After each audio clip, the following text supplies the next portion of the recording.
Bonjour mesdames, messieurs et bienvenue à un autre épisode du Soundcheck Podcast Studio. Très heureux de vous savoir à l'écoute. Encore une fois, ce matin, je reçois un vétéran des Forces armées canadiennes. Son nom, c'est Monsieur Danny Ouellet. Danny, bienvenue à l'émission.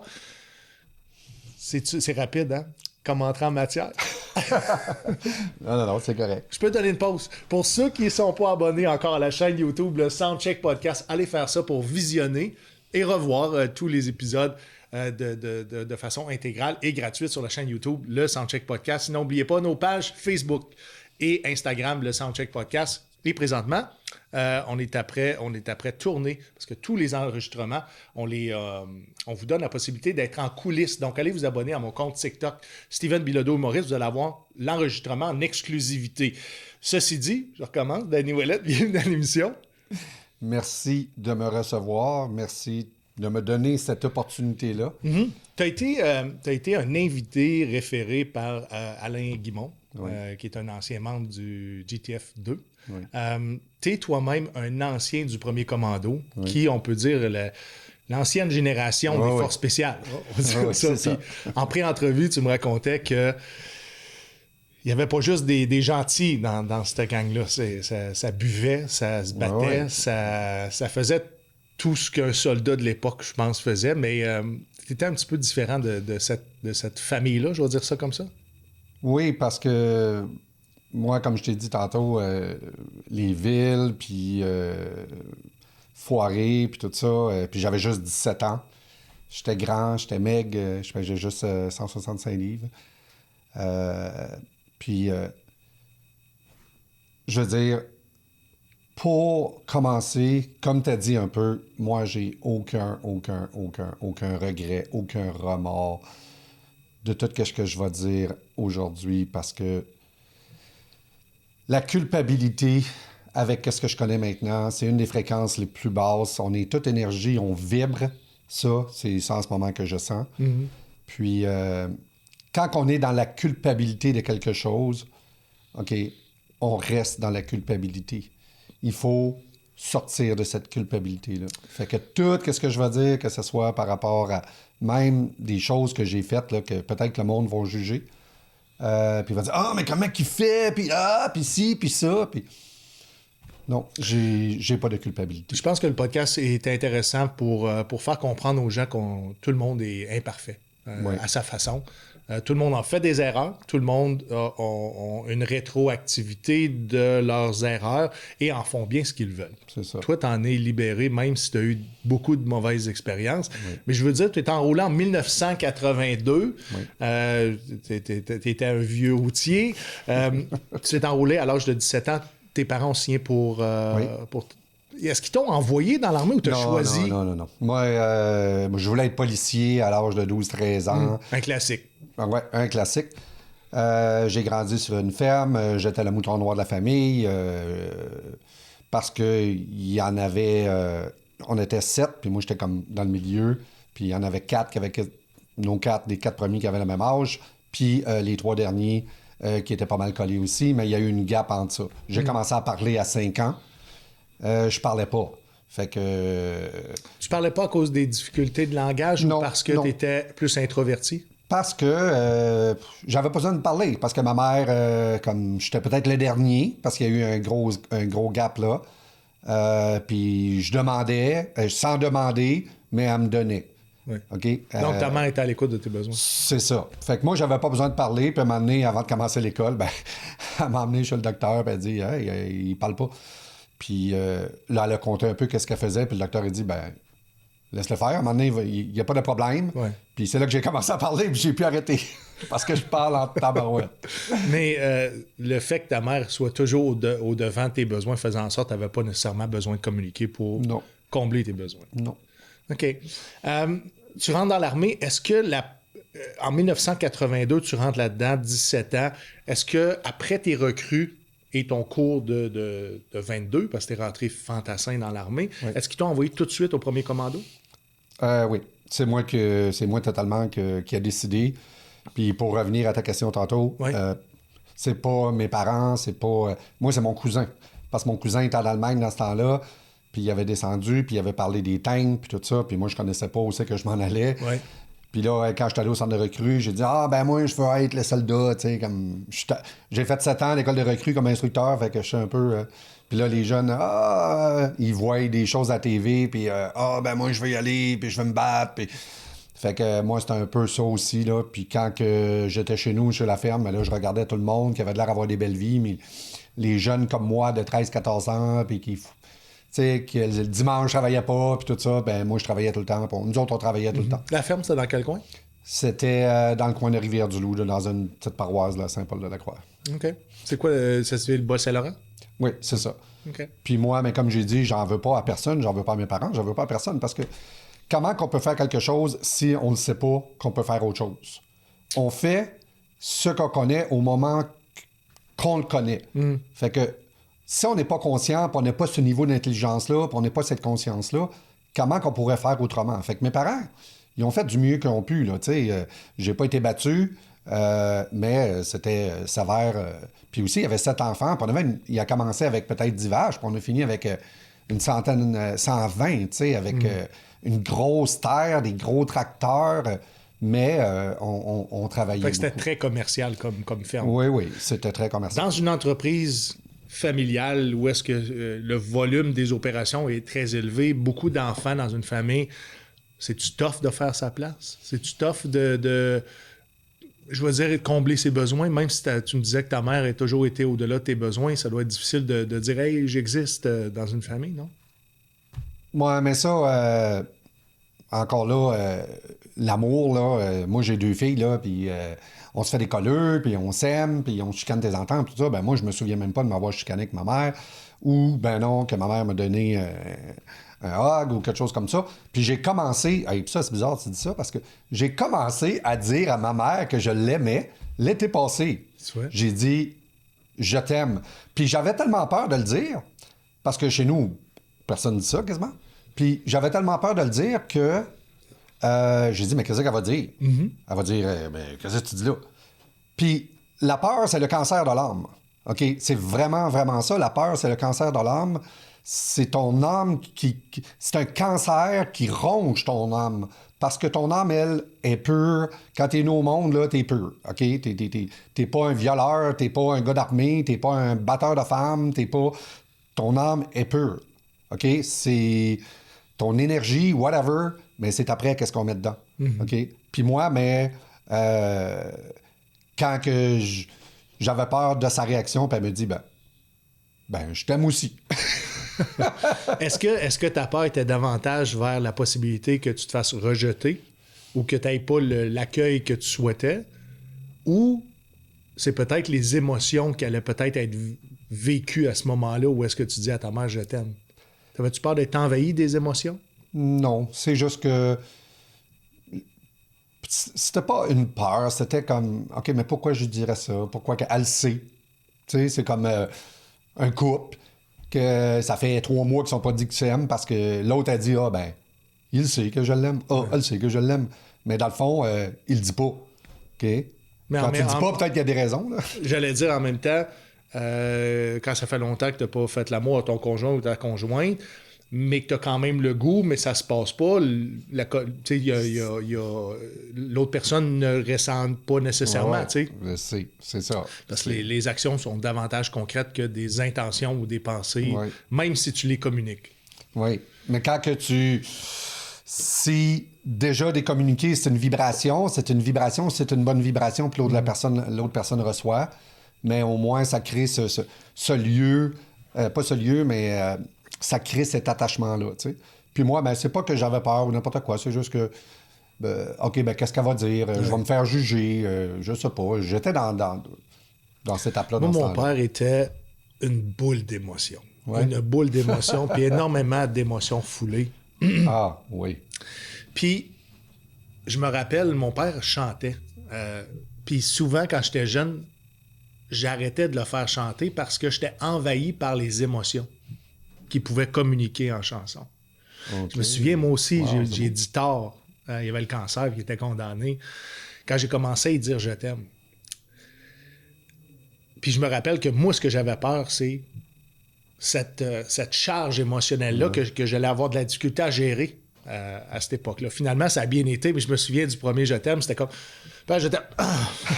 Ça a été ça. Ouais. C'était très rapide, pas très... c'était senti, mais tu comprends? Pas supporté, appuyé dans ma forme de communication, mais tu sais, il y a un premier pas à tout, puis après ça, ben, ça l'a fait en sorte que j'ai pu vivre les dernières belles années avec mon père parce que, justement, j'étais capable davantage de communiquer ce que j'avais en dedans parce que j'étais pas capable de le transmettre en action. T'sais. Je me souviens, mon père, quand j'étais jeune, me flattait les cheveux d'une façon un peu rough, mais je savais que ça, c'était de l'amour. Une chance que j'avais un senti parce que c'est plus difficile pour certaines personnes quand on communique pas de démontrer ce qu'on ressent. Moi, mon père, c'est ça que le regret que j'ai, parce que je me suis réveillé, il est mort en 2012. J'ai jamais dit je t'aime, là, parce que ça se faisait pas, là, tu sais. Mon père, c'était comme... Il était pas proche de ses émotions, comme beaucoup de pères de ces années-là, j'imagine. Mais plus qu'il vieillissait, là, plus que... Il se rapprochait un peu, mais dans ces années-là, tu sais, lui, il a été élevé à coups de pied dans le derrière, fait que... Puis à claque, puis... fait que... Ben, il nous a pas touchés. En tout cas... De qu'est-ce que qu'est-ce que je sais. Tu peux parler pour toi. Toi, il t'a pas eu de violence physique? Non, pour moi, j'ai pas eu de violence physique. Peut-être quand j'étais jeune, puis je m'en souviens pas, mais ma mère me l'aurait dit, mais... Parce qu'il y a beaucoup de sévices que tu as eu, beaucoup de mauvaises expériences que tu as comme le cerveau a oublié. Oui. Hein? Puis il y en a beaucoup qui sont revenus, là. Oui. Mais j'ai demandé à ma mère ça, puis ma mère a dit non, à ce que je sache, là, il n'y a jamais rien eu. Puis moi, je l'aime, mon père, puis il est mort depuis 2012. Mais si je suis assis aujourd'hui ici, c'est à cause de lui. Oui. Tu sais, c'est pas juste à cause de lui, mais il a fait partie de ma vie, il a fait partie de la construction de l'homme que je suis en ce moment. Qu'est-ce qui a fait en sorte que ton père a eu un impact significatif dans ta carrière militaire? Je vais te dire deux choses qui sont totalement... La discipline. Ouais, la discipline puis travailler. Parce que nous autres, on est habitués de travailler. Fait que moi, dans les forces, des breaks, dans tous les jobs que j'ai faits, même si j'étais à l'école des recrues, même, je sais que dans les unités, les breaks... Moi, les breaks, c'est quoi, c'est un break? Tu sais, OK, on est en break, là, comme les fonctionnaires du gouvernement, puis tout ça, quand j'ai été 10 ans ici, 8 ans, 10 ans ici à Ottawa, puis même là, OK, t'es en break, hein, un break. Sans nécessairement avoir le besoin d'avoir une pause. Non, parce que moi, j'ai été habitué à travailler, puis aussi, qu'est-ce que j'ai développé, c'est la résilience, parce que mon père, il a eu beaucoup de mauvaises expériences dans sa vie, puis il a toujours continué en voulant la terre entière, OK? Puis en comprenant que peut-être que c'est Dieu, ben pourquoi que Dieu me fait ça, puis pourquoi que il était bien catholique, fait que... Mais il a continué pareil, fait que moi, je sais pas si j'ai développé sa résilience-là. Puis une chose, que s'il n'aurait pas été là, mais je serais pas qui je suis, parce que j'ai fait un burn-out en 2002, puis oui, c'est un peu à propos des relations toxiques que j'avais, mais c'est un peu aussi que j'étais comme lui. Puis j'ai réalisé ça en faisant le burn-out. Tu parles que tu avais une prédisposition à une dépression? Oui. OK. Mais pas à dépression, mais à penser comme lui. Tu sais, à un moment donné, ça allait mal, puis « Ah, mais pourquoi moi? Pourquoi moi? » Puis OK, tu brises une relation, puis là, ben, tu vas aller t'acheter d'un mur, parce que tu veux plus vivre. Puis là, ben, encore, ben, pourquoi moi? Puis pourquoi moi? Puis même avec le PTSD, mais pourquoi moi? Puis pourquoi moi? Puis tout le temps, tu sais, je mettais la faute tout le temps sur les autres. Puis mec, en tout cas, mec, on arrive au PTSD, je vais te donner un exemple pour ça, là. Mais c'est ça. Puis avec la libération, tu sais, j'étais dans l'armée. OK, t'es en burn-out, 2 mois de break, let's go, on en retourne. Puis, je sais pas, on pourrait peut-être en parler tout de suite parce qu'on va faire quand même le tour de ta carrière. Quand il arrive une blessure, que ce soit physique ou psychologique dans l'armée, en plein milieu de ta carrière, ça a été ton cas. 2002, tu tombes en dépression, accumulation de choses, aussi, on va peut-être en parler, mais t'es polytraumatisé. Comment on fait en sorte, puis tu as été capable de le faire, de rester dans l'armée en vivant ta dépression, en essayant de te rétablir de ta dépression, après ça, retourner en service? Parce qu'il y a une pression énorme, right? On en parlait en pré-entrevue. Ouais. Puis la première chose qui est difficile à vivre, c'est le jugement des pairs. Oui. C'est la première chose. Ben, pour commencer, juste pour dire que tu es en burn-out, je me souviens... Premièrement, c'est pas une dépression, comment parce t'as réalisé? Une dépression, c'est beaucoup plus biochimique. Un burn-out, c'est beaucoup moins biochimique. Fait que c'est la dépression arrive par après. Mais c'est ça, je suis pas tombé en dépression parce que le burn-out, je me souviens, j'ai rentré au bataillon. Ben, pas j'ai rentré au bataillon, OK. Oh, tabarouette, ça faisait longtemps que je n'avais pas parlé de ça. Oui. Oh. Le soir, moi, tabarouette, qu'est-ce qui se passe là? En tout cas, on a tout notre temps. Oui.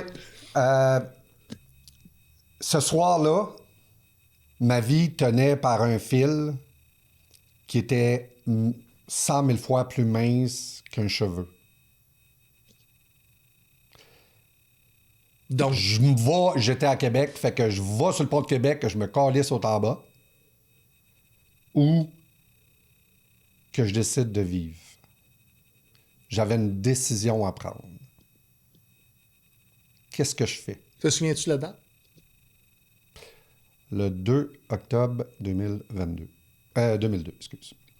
Fait que toi, ton intention, parce que les symptômes sont tellement grands que tu penses au suicide, tu veux finir avec ta vie. Ben oui, parce que d'aller demander de l'aide, hey, je suis une machine dans ce temps-là.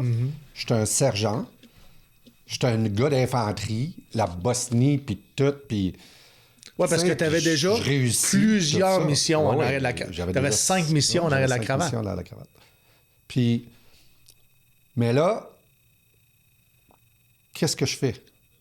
Je me suicide ou que je vis? J'ai fait un téléphone. Peut-être que l'autre personne, je sais pas. En tout cas, un moment donné, toc, toc, toc, ça cogne à ma porte. J'ouvre la porte, c'est la police. Et tabarnak. Ouf.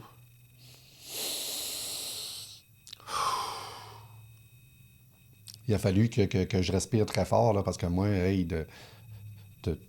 qu'est-ce que vous faites ici? Ah, ben là, on a eu un téléphone, blablabla, blablabla. Fait que là, j'ai fait un pacte avec eux autres, puis moi, ben, je compte jamais de menterie, puis je tiens ma parole, fait que j'ai fait un pacte avec eux autres. Ils m'ont dit, OK, on t'emmènera pas avec nous autres. Et tabarouette, man, ouf, tu me fais sortir des affaires. On t'emmènera pas avec nous autres, mais il faut que tu ailles chercher de l'aide. On fait un deal ensemble. On fait un deal ensemble, ce soir, mais... Tu passes la nuit tout seul, mais demain, tu vas chercher de l'aide. Je peux pas croire qu'ils m'ont laissé faire, man. Hey, j'étais... Mais là, je me suis montré, là, hey, c'est quoi ça? Ben non, moi, j'ai pas de problème, je suis correct, moi, mais en même temps, je me suis montré autrement aux policiers. Étais-tu en consommation? Non. Non? Non, j'ai jamais consommé, j'ai jamais bu. Moi, ma vie, j'ai passé ma vie à m'entraîner. Tout ça, tu le vis à fret. Oui, à fret. Est-ce que tu as le sentiment d'être trahi par ton ami qui t'a appelé? Oui, ben oui, c'est sûr, parce que... Tu lui as confié quelque chose, puis lui, il t'a amené des problèmes. Il m'a sauvé la vie en même temps. Elle ou lui. Là, mais à ce moment-là, c'est plus... Hey, tu m'amènes des problèmes de plus. Ben oui, c'est sûr. Fait que le lendemain matin, je rentre à l'unité. Puis là, c'est la parade. Puis là, ben, je suis plus capable. C'était tellement puissant, là, le désir de mourir. Puis là, ben, je m'en vais au 2e étage avec le médic qu'il y a à l'unité. À l'hôpital, oui. Puis là, je dis, OK, je vois quelqu'un. Tu sais comment c'est. OK, signe le papier, là, puis assis-toi. Assis-toi là à côté de OK, là, je signe le papier, là. Je m'assis. Puis là, dans ma tête, là, j'ai juste le goût de finir, d'en finir. Mais là, OK, il y a quelque chose de plus fort que moi. Je pogne mon auto, je m'en vais pour m'en aller vers le pont de Québec. As-tu eu la consultation ou t'as pas eu la consultation? Non. Je m'en vais pour m'en aller au pont de Québec, puis il y a quelque chose qui me dit, non, vire là. Je m'en vais au 2e étage, je m'en vais voir santé mentale, je m'en vais voir la secrétaire, je dis, OK, mais là, je veux voir quelqu'un. Elle dit, asseyez-vous, puis on s'occupe de ça. Je me rappelle, là, j'ai même mon doigt. Je le regarde dans les yeux, puis je dis, non, t'as rien compris, là. J'ai dit, moi, je vais voir quelqu'un tout de suite, sinon, je calisse le camp. Wow! Là, j'ai vu quelqu'un. Parce que moi, c'était clair dans ma tête que... Tu ne pouvais pas attendre. Non, je ne pouvais pas attendre.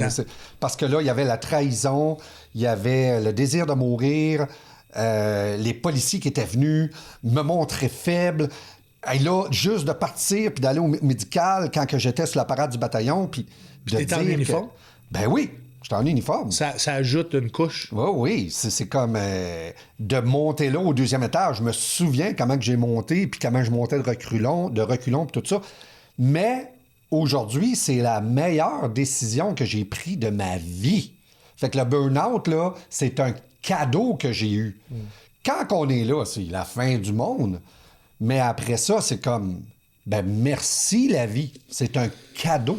Danny, avais-tu l'impression qu'à ce moment-là, ce matin-là, quand t'es rentré sur la base, que toute la base le savait, que la police est allée chez vous? Non. Non. Tu le vivais davantage dans tes difficultés? Je le vivais à l'intérieur de moi. Personne voyait ça, personne. C'est juste moi qui est monté en haut, j'ai demandé de l'aide, puis après ça. Puis là, ben c'est sûr qu'après ça, ben là, t'as 2 mois de break ou quelque chose de même. Là. Ouais, c'est relatif pour chaque personne. Là, puis là, Parce que, je sais pas si tu veux expliquer aux gens, mais tout de suite, l'hôpital t'envoie en congé maladie chez toi. Ouais. Et ils vont renouveler ton congé au fur et à mesure que voient ton rétablissement. C'est ça. Puis au début, c'est pas là où est-ce que tu t'es rétabli le plus vite, là. C'est là où est-ce que tu essayes de comprendre tout ce qui vient de se passer, puis d'analyser aussi les impacts de la maladie. Puis c'est tout le monde probablement qui passe au travers de ça a une pensée pour je vais-tu garder ma job, je vais-tu être capable de rester à l'emploi, je vais-tu... Mais moi, c'était pas la job. Je pensais pas à la job ben. Parce que j'allais voir la psychologue ou le psychiatre, puis je parlais pas beaucoup. Puis après ça, j'ai commencé à parler, puis je me rappelle vraiment, quand que je parlais, je vomissais. OK? C'était comme... Ça sortait de la gorge, là. Puis c'était de la rage, c'était de la colère, c'était... ainsi de suite. Puis après ça, je retournais chez nous comme si de rien n'était. Ouais. OK, c'était beau. Mais c'est là que j'ai essayé de survivre, vraiment de survivre, isolation totale, puis de survivre. Puis je me rappelle tellement aussi que j'étais assis, la maison que j'avais du moment, qu'il fallait que je me donne, là, je vais le dire en bon français, un hostie de coup-pied dans le cul pour aller courir. Ça, je me rappelle, là, c'était tellement dur. Là, je mettais mes running shoes. Autant que j'étais la machine avant, autant que là c'est comme un burn-out, là, c'est comme... Pouah! Tout est difficile. Tout à shut it off, puis là, ben, ça m'a pas pris grand temps, ça m'a pris après 2 mois. Mais là, c'est là que le burn-out, là, c'est comme... là, tu vois le gazon vert, tu sens respirer, tu montes les escaliers, tu es conscient à tout, tu sais. Mais là, après 2 mois, là, OK, là, tu rentres au travail, puis là, ben, pouf, là, tu repars.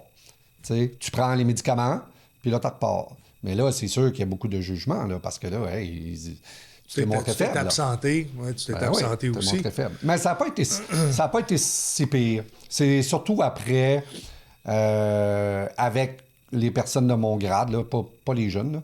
À ce moment-là, tu étais quel grade, sergent? Oui. OK.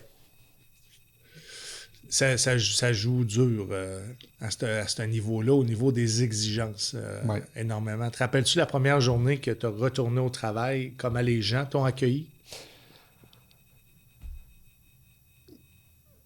Je me rappelle. Positif, négatif? Positif. OK. Positif parce que j'ai pas été parti longtemps. Puis dans ce temps-là, ben, en 2000, là, burn-out, puis tout le monde se tuait. Là, c'est comme au lieu de se montrer faible. Mais moi, c'était de me montrer faible. Peut-être que j'ai été des exemples pour certains, mais pas pour d'autres. Oui. Mais j'ai été capable de me montrer faible, puis ça m'a sauvé la vie. Parce qu'après ça, ben là, j'ai été à Gagetown comme instructeur sur le Small Arm avec un de mes chums, puis ça allait numéro 1. T'as-tu été satisfait comment ta chaîne de commandement t'a accueilli, puis sur quelle position qu'ils t'ont placé? Oui. C'était-tu satisfaisant pour un retour au travail? C'était même surprenant. OK. Mais moi, il y a le psychologue qui parle aussi aux autres, puis tout ça. Puis le psychologue, il dit, Ouellette, il est correct. Là. Il a sa médication, ça fait 2 mois, 3 mois, puis il est prêt à repartir. Puis j'ai pas commencé comme 1 jour, 2 jours, 3 jours. Là. C'est comme, let's go, t'es prêt. On t'en retourne. Je te ramène, début de ta carrière. T'as 17 ans. 18 ans, probablement après tes formations. Tu arrives au premier commando. Comment on t'accueille au premier commando? Comme la majorité du monde. Parce que personne ne te connaît. Parce que tu le dis, t'es pas gros à ce moment-là. Non. Ben, il y en a aussi qui sont comme ça aussi, mais là-bas, c'est surtout qu'il faut que tu montres que tu suis. Ouais. Tu sais, t'es en shape, et le matin, c'est le PT, le soir, c'est le PT. C'est juste que moi, j'étais pas dans les batailles, j'étais pas d'aller boire, j'étais pas dans les autos, tu sais, les personnes qui avaient des autos et tout ça. Mais il faut dire que les autres, tu sais, il y en avait beaucoup plus vieux. Il y en avait de mon âge, qu'eux autres, c'était des machines de guerre. Mais que moi, je faisais ma job. J'étais en pleine forme. Mais ça allait bien pareil. Mais il y avait de l'intimidation pareil chez certaines personnes. Puis moi, ben, je chantais ça parce que dans ma jeunesse, comme je t'ai dit tantôt, je me suis fait intimider beaucoup. Fait que... Est-ce que tu sais... Aussitôt que je ressentais ça. Pourquoi tu t'es fait intimider? Là-bas? Mettons, si on commence à l'école, tu m'as parlé de primaire, secondaire. L'intimidation, c'était pour des différences physiques, des différences différents mindset. Mais moi, j'étais pas bon à l'école. Fait que j'ai répété ma deuxième, ma quatrième. Les professeurs, c'était une petite école. Fait que les professeurs se connaissaient. Fait que, en tout cas, il s'est passé beaucoup de choses. Comportement turbulent? Oui, turbulent, déranger tout le monde. J'étais pas bon à l'école. C'est sûr que ma mère avait pas le temps de s'occuper aussi parce qu'il y en avait 3 autres, puis il y en avait d'autres jeunes à la maison, puis fait que je me débrouillais comme que je pouvais. Puis en 6e année, il y a un professeur qui me dit quelque chose, puis ça a rentré dans mon reptilien, puis ça restait là toute ma vie. Ben, pas toute ma vie, parce qu'elle n'est plus là. Mais je me rappelais plus. C'est qu'elle, à un moment donné, elle était tannée, puis je vais t'emmener une anecdote avec ça. Puis elle a arrêté la classe, puis elle a dit « OK, là, c'est assez. Là, toi, là, OK, tu feras jamais rien de bon dans ta vie. Tu déranges tout le monde. OK, puis là, j'en ai assez. » En tout cas, tu sais, j'ai pas les mots exacts, là, mais c'est comme... t'es un loser, tu sais, dans le fond. Puis là, ben, c'est drôle, parce que l'anecdote, c'est ça. Son garçon était dans la classe. Puis elle dit, ben regarde mon garçon. Tu sais, lui, il est studieux, puis il est bon. Mais lui, il est tombé dans la drogue aussi, puis il a essayé de le tuer. Fait que on sait pas ce que la vie nous amène. Puis elle, comme j'ai dit, moi, j'en veux pas à personne. Elle a fait du mieux qu'elle a pu avec le niveau d'intelligence puis de conscience qu'elle avait. Mais par contre, moi, c'est là que j'ai shoté off. Mon cerveau, inconsciemment, il a dit, OK, là, t'as plus le droit de rire, t'as plus le droit de ci, t'as plus le droit de ça. OK, t'arrêtes. Puis là, ben, j'ai commencé le secondaire. Tu veux dire gérer davantage ton comportement? Oui. Ah oui, ben c'est ça me... C'est quoi les niaiseries que tu faisais, mettons, pour... Ben, pas des grosses niaiseries, c'est juste que je dérangeais le monde. Je dérangeais le monde... Ben, pas... puis j'étais pas comme ce le qu'on appelle pire de l'école. Les hyperactifs dans une classe à non, l'époque? Non. Ben, peut-être dans ce temps-là que ça arrêtait ça, mais je veux dire, je dérangeais... Je réussissais pareil. Mais, comme j'ai dit, mais les professeurs aussi, ils étaient là-dedans. Là. Ah, ben lui, s'il dérange, ben Chris, il va couler sa 4e année. J'avais pas l'aide des professeurs aussi. Peut-être pas une compréhension dans ce temps-là non plus. Moi, non, c'était ça dans ce temps-là. La petite fille, elle, là, qui venait du village, puis qui était bonne, puis... Mais là, le professeur, là, c'était... mais toi, là, qui venais d'une ferme, puis qui sentait la marde, c'est comme... Fait que tu te faisais écœurer parce que tu avais une odeur de fumier. Oui, mais il y en avait beaucoup. Parce que il y avait beaucoup de fermiers. Là, c'était un petit village, là, tu sais. Ouais. Fait que ceux-là du village, les autres, c'était comme... puis les autres, ben, nous autres, on était tous comme dans le même bateau un peu, tu sais. C'était plus des pas fins. Ouais. En tout cas, tu voyais qu'il y avait 2 classes, les villageois puis les gens des secteurs ruraux. Puis dans ce temps-là, c'était que le village, il y avait peut-être 300 personnes, tu sais. Puis nous autres, c'était comme... Mais quand t'es jeune, puis il n'y avait pas les réseaux sociaux puis tout ça, fait que... Te défendais-tu à ce moment-là quand tu subis l'intimidation ou t'étais passif? Ben, au primaire, non. Au primaire, j'avais pas cette intimidation-là, à part que quand elle s'est arrivée. Moi, c'était au secondaire. Ouais. Non, je me défendais pas parce que c'était des filles. Fait que, tu sais, c'est comme, tu sais, c'était 3 filles, puis, tu il y avait... Les autres, leur père avait de l'argent, puis tout ça, puis... Pourquoi tu t'es pas défendu à l'époque, sais-tu? Ben, probablement que l'autre, elle me dit parce que j'allais jamais rien faire ou que... Je sais pas, je trouvais ça un peu imbécile, je trouvais ça... puis de l'autre côté, mais j'ai été président de l'école, là, puis j'avais un secrétaire puis un trésorier, mais je me faisais intimider par ça. J'avais une petite blonde, mais ces filles-là, je sais pas pourquoi, je m'en rappelais plus, mais maintenant, quand que je mets tout ça dans ma tête, là, puis avec les relations que j'ai eues, puis dont la première, puis après ça l'a suivi. Mais l'intimidation, ça peut vraiment détruire. Là. Oui, parce que même dans l'armée, il y en a plusieurs qui en subissent, l'intimidation. Ouais. Peut-être que moi, j'en ai fait T'en subis au primaire, t'en subis au secondaire, t'en subis dans tes relations personnelles, dans tes relations amoureuses. T'as été victime de violences conjugales. Oui. Si je me souviens bien, quatre reprises, sur 4 relations différentes. Oui. De façon différente, là, que ce soit verbale ou physique. Oui. Puis elle remet la photo, là, puis j'étais comme ça, là. Oui, attends un petit peu. Je vais demander à Jean-François, justement, de nous projeter l'image de... Une image qui nous vient de Saint-Jean sur le Richelieu à l'école de leadership des recrues des Forces armées canadiennes, 1999. Ça, non, parce que ça, c'est la première fois que je suis allé à Saint-Jean. J'arrivais de l'Allemagne, c'est de 95 à 99. OK, 95. Donc, à ce moment-là, tu es caporal-chef, tu es instructeur à l'école des recrues.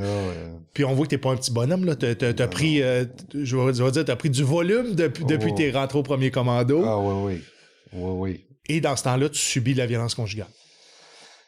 Mais c'est plus en Allemagne que ça a commencé, la première relation. Parce que tu me disais même que c'est allé jusqu'à recevoir des coups. Oui. Ben, la première relation, oui. Et c'est difficile de croire que cette femme-là pesait moins que 100 livres puis qu'elle faisait de la violence conjugale de façon et de verbal physique. Oui, verbal et physique. Puis encore une fois, t'es passif peut-être teinté justement de ces propos-là. Tu sais, qu'est-ce que tu veux que je fasse? Là-dessus, j'avais perdu un peu, là. Mais avec elle, là, je faisais 235 livres, je faisais des compétitions de bodybuilding, puis fait que, comment tu veux que je peux pas la toucher, moi, là, j'étais en Allemagne, puis il est arrivé une situation à un moment donné que, si on embarque là-dedans, mais qu'elle avait le cancer, puis elle était en rémission de cancer. Quand je l'avais connue, mais elle n'avait pas de cheveux. Puis mes chums, ils m'avaient averti parce qu'il y en a qui avaient sorti avec elle, puis elle mordait. OK? Elle mordait, comme un tigre, là, puis tout ça. Quand elle n'était pas contente, quand elle était pas satisfaite de quelque chose, c'était parce que il y avait un de mes chums qui avait sorti avec, puis il m'avait montré la morsure qu'elle avait faite. Sauf que sur son chest. C'était pas des histoires sexuelles, là. C'était pas du BDSM, là. C'était vraiment une forme de violence pour démontrer son mécontentement. Ben là, j'en marquerai pas là-dedans parce que ça va être trop long. Tu veux parler de BDSM? Ouais. Moi, mais des fois, ça c'est... Tu sais, dans ta jeunesse, le monde qui souffre de PTSD, puis c'est prouvé maintenant, puis j'ai fait une formation, justement, la semaine passée sur la santé mentale, parce que j'en fais beaucoup de formations. Puis les personnes qui ont eu des traumatismes quand ils sont jeunes, le cerveau, ben c'est un ordinateur.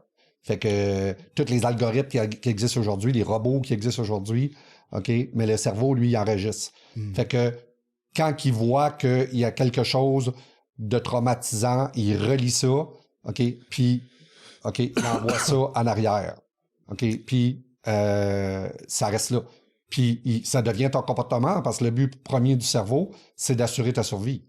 Avec qu'est-ce qu'il connaît, là. Toi, tu connais quelque chose dans ton cerveau que moi, je connais pas. Mais mon cerveau à moi, avec qu'est-ce qu'il connaît, c'est d'assurer ta survie. Mais comment tu réagis quand ton chum te dit « Fais attention à elle, à mort ». Mais moi, je vais te dire, qu'est-ce que j'ai toujours dit, c'est que à cause de l'intimidation, j'ai jamais été voir de filles. J'ai eu plusieurs blondes. J'ai jamais eu de problème avec les filles, mais j'ai jamais été en voir. Fait que tous ceux-là qui venaient me voir, il y avait des problèmes avec cette P1, mais ça... Parce que tu te faisais choisir plutôt que toi. Oui, c'est ça. Parce que moi, mes photos, j'étais beau comme un dieu grec. costaud, le visage carré. Le monde pensait que j'étais un Allemand. Puis, je me laissais comme... Courtisé. Ou, Ça puis faisait moi, du puis bien. mon chum, quand on rentrait dans la discothèque, ben, on était grands, 6 pieds 2, gros de même. On était tous les deux. Puis j'étais extrêmement mal à l'aise. Mais c'était moi. Je pouvais pas agir autrement. Mais quand j'ai vu cette fille-là, mais moi, encore aujourd'hui, c'est la plus belle femme que j'ai vue de toute ma vie. Fait que... Même sans cheveux. Non, ben là, elle avait une perruque quand je l'ai vue. Puis là, ben, quand on est arrivé chez eux, là, elle dit, OK, ben là, faut que je te dise quelque chose, blablabla. Elle dit, j'ai pas de cheveux, cancer, ça clique. Ben, j'ai dit, c'est correct. Je dis, ça repousse-tu des cheveux? Elle dit, oui, ben, OK, c'est correct. C'est beau. Là, elle a enlevé sa perruque, puis elle était aussi belle qu'elle était belle. Tu sais, quand t'as 21 ans, puis une petite popoune de même, puis elle était, wow. En tout cas. Puis, elle, ça a été le calvaire pendant 1 an. Parce que moi, ben, à ce que j'ai su avec toutes les relations que j'ai eues, la plupart des relations, je suis comme un sauveur. Tu sais, les autres me voyaient comme un sauveur. Ah, il est grand, il est gros. Un protecteur. Un protecteur, puis tout ça. Puis quand il me prend dans ses bras, ben, OK. Mais les autres, puis de l'autre côté, ben là, il y avait totalement un autre comportement parce qu'il y avait des problèmes. Elle, ben, je sais pas si elle avait eu des problèmes avant, mais à cause qu'elle prenait la cortisone puis tout ça, puis moi, ben, j'avais comme pitié un peu, fait que même si elle me crissait des claques à la gueule pour aucune raison, qu'elle me rabaissait ou ainsi de suite, mais moi, j'étais pas pour commencer à me choquer, j'étais pas pour commencer à la battre. Vois-tu ça, la battre? Puis en plus de ça, j'étais RP, tu sais, j'étais policier régimentaire à mon unité.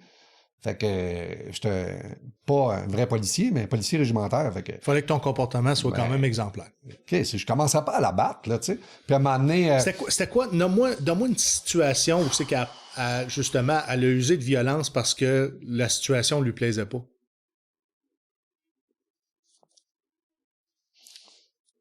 Ben pour commencer, les claques, c'est juste que c'est une réaction. C'est un peu comme le PTSD, c'est une réaction, Elle ne pensait pas, J'arrivais, je disais quelque chose. C'était impulsif. Oui, c'est ça. C'était une réaction. Puis là, après ça, là, elle avait, ben là, je suis désolé, mais après ça, des désolés. Tu sais, mais ça fesse, là, tu sais, une bonne taxe à gueule, là, ça fesse en maudit. Ça insulte aussi, là. Oui. Surtout mais là, moi, ça me faisait de la peine parce que là, je la voyais souffrir. Je la voyais avec sa rémission de cancer. Puis je voulais pas la toucher, tu sais, parce qu'elle était belle, puis je l'aimais. Mais je pensais que je l'aimais, là. En tout cas, c'était une type d'amour, whatever. Puis à un moment donné, ben, c'est ça. Une situation, c'était fini, puis tout ça, puis elle est venue chez nous, puis elle avait comme un petit beetle, puis là, j'ai dit de partir, puis elle a reculé. Puis après ça, elle a foncé sur moi pour me rentrer dedans. Avec le véhicule. Avec le véhicule. Mais moi, j'étais là, puis j'ai pas bougé. Je sais pas pourquoi. Puis elle a arrêté avant. Tu sais, comme des films, là. Oui. OK. Elle a arrêté avant. Elle voulait te faire peur. Oui. Puis après, c'est parti. Une autre fois, ça a dit, OK, je vais me tuer. OK. Moi, je voulais pas qu'elle aille se tuer. Fait que là, ça, c'était Emmanuel. Puis là, ben, elle avait la vitre ouverte. OK.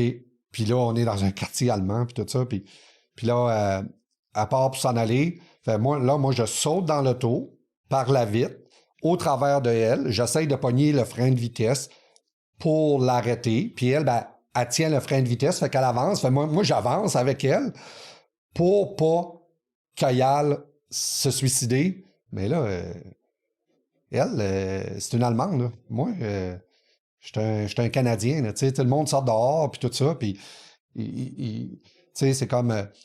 Puis là, ben là, elle dit non, c'est correct. Puis là, elle parle en allemand. Moi, je parle pas allemand. Fait qu'elle dit, non, c'est correct, tu sais. Puis là, après ça, elle revient chez nous. Puis là, ben, je la calme. Puis c'est fini, là. Je la calme. Puis là, ben, après ça, OK, ben là, je la laisse partir parce que parce que la relation était finie. C'est une des raisons pourquoi qu'elle voulait, te faire peur, puis deux, vouloir s'enlever la vie. Là. Ben oui. Puis à un moment donné, durant la relation, un moment donné, on était dans un centre d'achat. Là, elle commence, blablabla, à gueuler, puis tout ça. Fait que là, elle crisse le camp. Moi, ben là, je prends mon char, je recule. Tu sais, je suis en crisse. Je recule, je bosse un autre char allemand, je crisse ça sur le drive. J'avais une Mustang 5.0, crisse ça dans le fond. Là, elle marche sur le bord du chemin. Je baisse la vitre. J'ai dit, OK, là, arrête de niaiser, là. Embarque dans l'auto.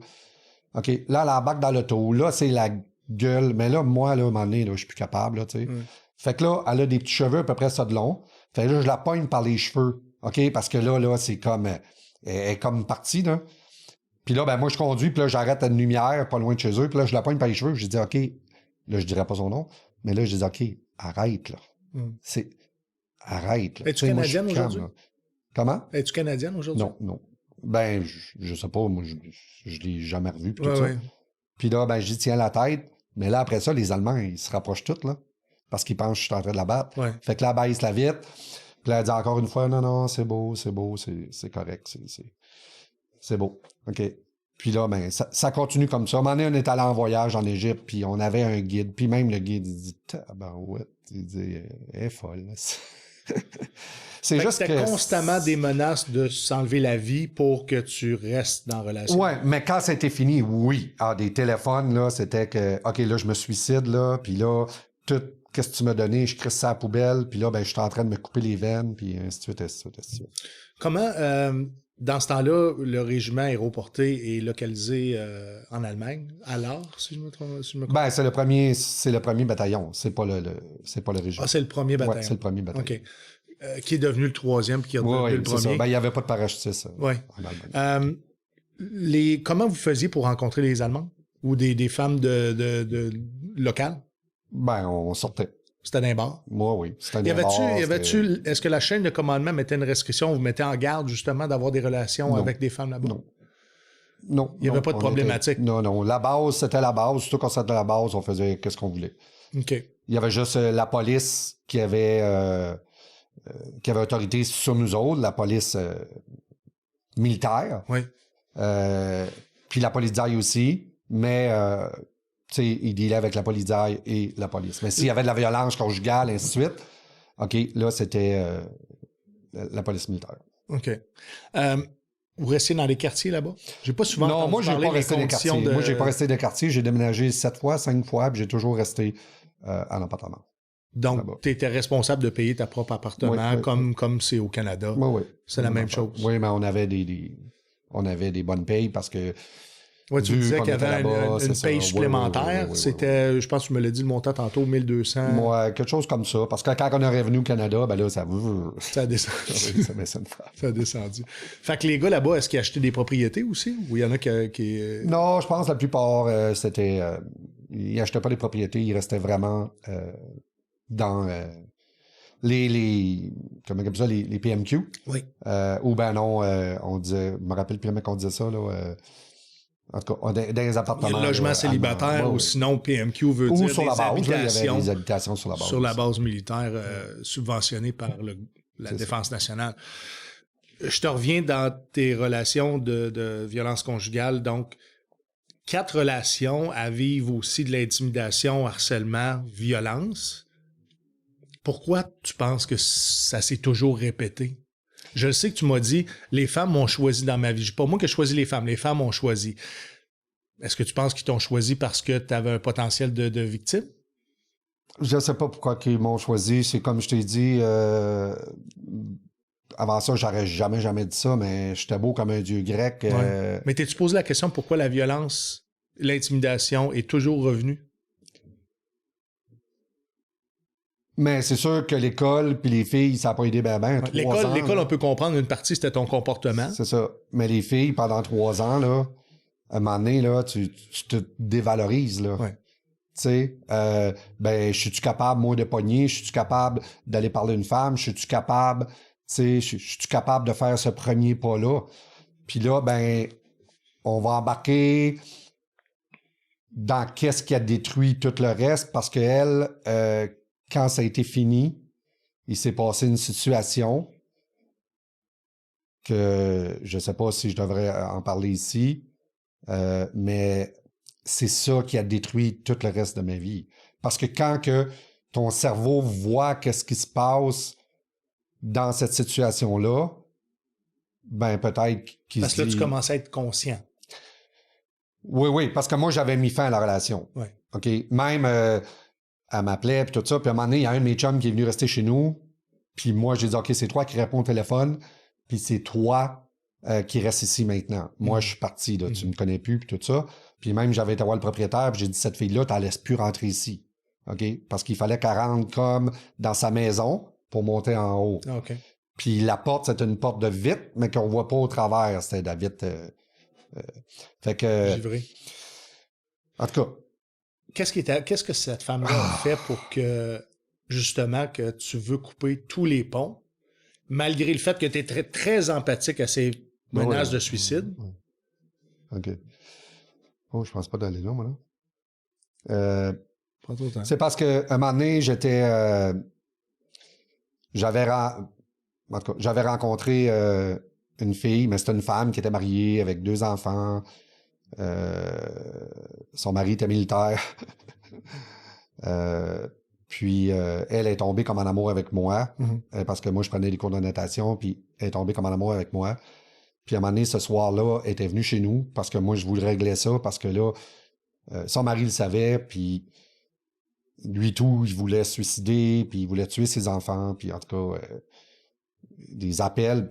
Puis moi, j'essayais de la repousser, mais j'allais marcher avec elle, tout ça, puis elle était belle, puis elle était fine, puis elle était bien faite, puis elle m'aimait. Elle m'aimait. Elle me voyait comme un dieu, tu sais. Puis là, ben moi, je la repoussais vers ses enfants, je la repoussais vers son mari, puis ça marchait pas. Fait que là, un moment donné, elle est venue chez nous. Elle a même pas parqué son char chez nous, elle a parqué son char à une autre place pour être sûr que personne ne sache. C'était petit, là, l'Allemagne, dans ce temps-là. Puis moi, elle vient chez nous, puis je suis en train... je lui parle parce que... OK, là, je dis, OK, c'est assez, puis tout ça. Mais là, quand t'as 21 ans, puis l'autre qui est chaude comme... fait que là, ça commence à avancer un peu l'affaire. Puis moi, mais j'essaie de la repousser, mais l'impulsion, c'est dur, là, parce que moi et tout, là, je le... T'as une assurance physique. Oui. Fait que j'essaie de la repousser, puis à un moment donné, le téléphone sonne, puis c'est elle. La femme là, qui avait le cancer qu'on a parlé plus tôt. Puis là, elle dit, OK, ben là, il faut que j'y aille chez vous parce que j'ai encore des choses chez vous, puis tout ça. Puis, fait que là, j'ai dit, non, tu viens pas chez nous, puis Mais quand j'ai recroché le téléphone, j'ai eu une impression. J'ai eu l'impression qu'elle va venir. Puis c'est quand même assez loin, là, c'est un bon 30 minutes. J'ai eu l'impression. Fait que là, l'autre, elle essaye encore, puis moi, je la repousse. À un moment donné, ça cogne à la porte. Puis moi, je vois au travers, sans voir, mais il y a la vitre. Fait que là, c'est elle. C'est sa silhouette. Oui. Fait que là, elle me dit, OK, là, j'ai dit, qu'est-ce que tu fais ici? Parce que moi, ça faisait quasiment 1 mois, 2 mois, 3 mois, là, parce que mon chum était rendu chez nous, il répondait au téléphone, je ne suis plus capable. C'était juste le suicide, des menaces, des ci, des ça, ça appelait tout le temps. Parce que le mari de cette femme-là, tu le connaissais? Oui. C'était un ami à toi? Ben, c'était pas un ami, là, mais on rentrera pas dans tous les détails, mais c'était pas un ami. Mais lui, il appelait, l'autre, elle appelait, l'autre, il était tombé en amour avec moi. Moi, j'ai 21 ans, tu sais, c'est comme... Mais là, elle arrive, puis là, elle est bien calme, puis elle dit, OK, je vais prendre mes choses, je vais m'en aller. Puis là, je dis, il y a quelqu'un ici. Ça aurait pu être ma sœur, ça aurait pu être... OK. Mais là, dans son comportement violent, là, quand j'ai ouvert la porte, c'est un tigre qui a rentré, une panthère noire, c'était à te rabaisser l'autre comme ça se peut pas. OK? Elle savait même pas si c'était qui. En anglais? Hein? En anglais? Oui. À rabaisser l'autre, puis tout ça, que ça se peut pas. L'autre, elle a paniqué, elle a parti, elle a commencé à marcher, parce que son auto était à l'eau de bout. Il fallait quasiment qu'elle marche 30 minutes pour aller à son auto. Puis elle, ben là, elle a commencé à délibérer, puis à un moment donné, OK, c'est assez rough, là. Elle a mort, OK? Puis moi, je le savais pas. Oui, mais Chris, ton chum, il aurait pu dire, je sais pas, moi, c'est une blessure, whatever. Ouais. Fait que là, qu'est-ce qu'elle fait? C'est qu'elle me saute au cou, puis elle poigne la jugulaire ici, puis elle mord. Arrête. Elle mord. Là, moi, j'arrête. Là, je la poigne par les cheveux comme ça. Puis là, j'ai dit son nom, puis je dis, hey, fais attention, là. Check ce que t'as dans la bouche, là. fais attention. Comme un chien, tu sais. Puis là, j'ai dit, OK, fais attention. Ouais. Puis là, elle mord. Puis je le sens, tu sais, elle mord. Là, à un moment donné, elle lâche. Là, elle me saute ici. Elle prend ça comme ça, là. OK? Puis elle l'arrache. Le morceau de peau. Le morceau de peau. Amen, c'est tout dans ma... Je vois tout ça, là. Puis là, ben moi, je la vois. Avec le sang. Tu sais, comme des vampires, là. Ben, comme les films de cannibales, là. Ah, tabarouette. Puis là, je la vois qu'elle a du sang ici.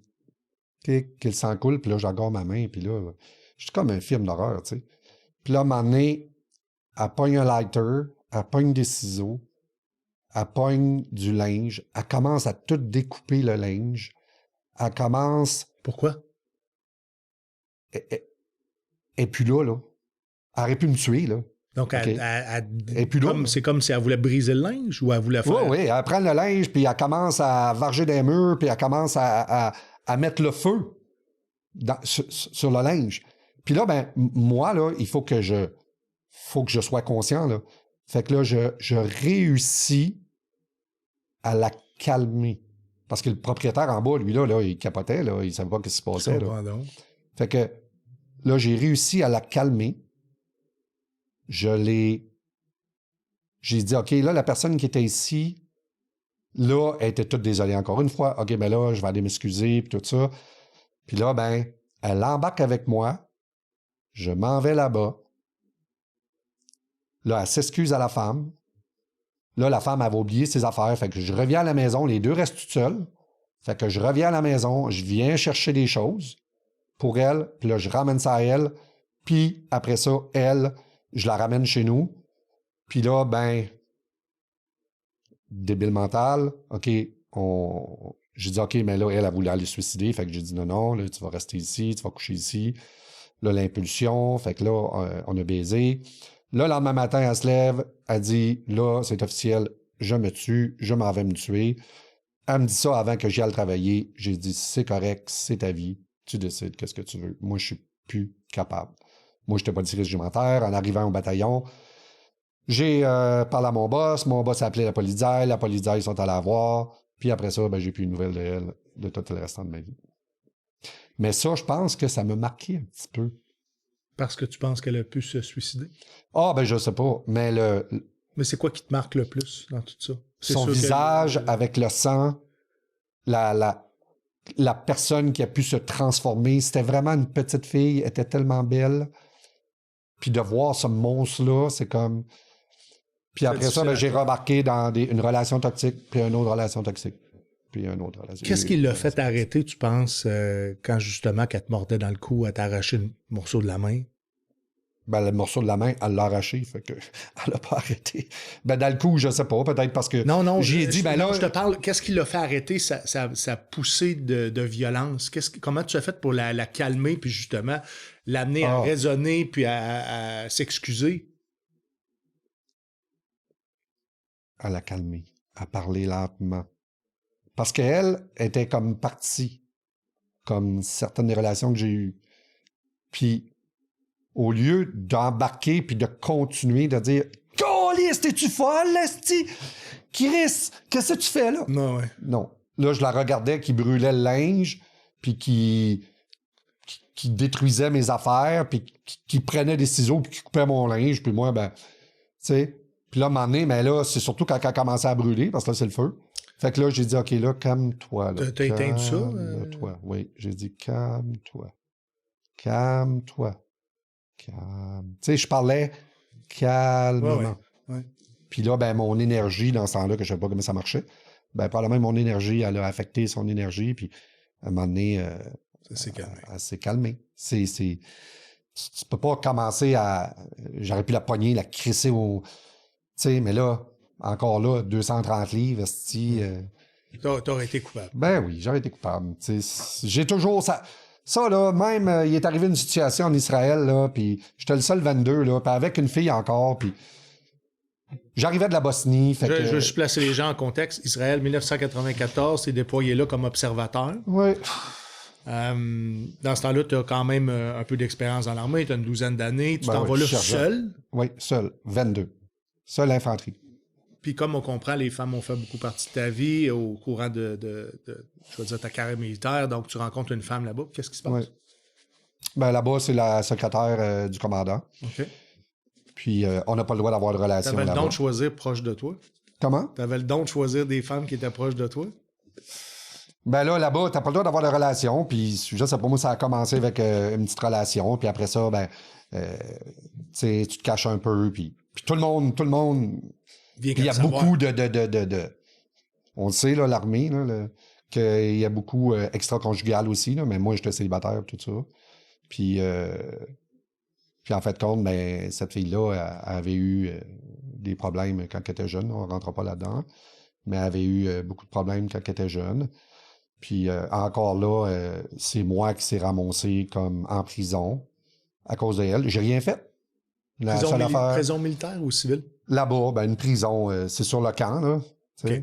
Donc, prison, moi, prison encore administrée par l'armée. Tu sais, c'est encore une surprise. Là. Moi, tout va bien. Tout le monde m'aime là-bas, man. Je fais des programmes d'entraînement, j'organise les voyages, j'enseigne les armes, j'enseigne de premiers soins. En tout cas, ça va super bien. En tout cas, je fais tout pour les autres parce que je travaillais comme un peu pour organiser les vacances. Au niveau militaire, c'était quoi tes fonctions? Là-bas, j'étais le bras droit de l'adjudant-chef. Mais vous faisiez quoi sur le terrain? Sur le terrain, on est un poste d'observation juste à côté de la Syrie. Okay. Juste là, on fait parce juste que là, il y traverser. avait un conflit.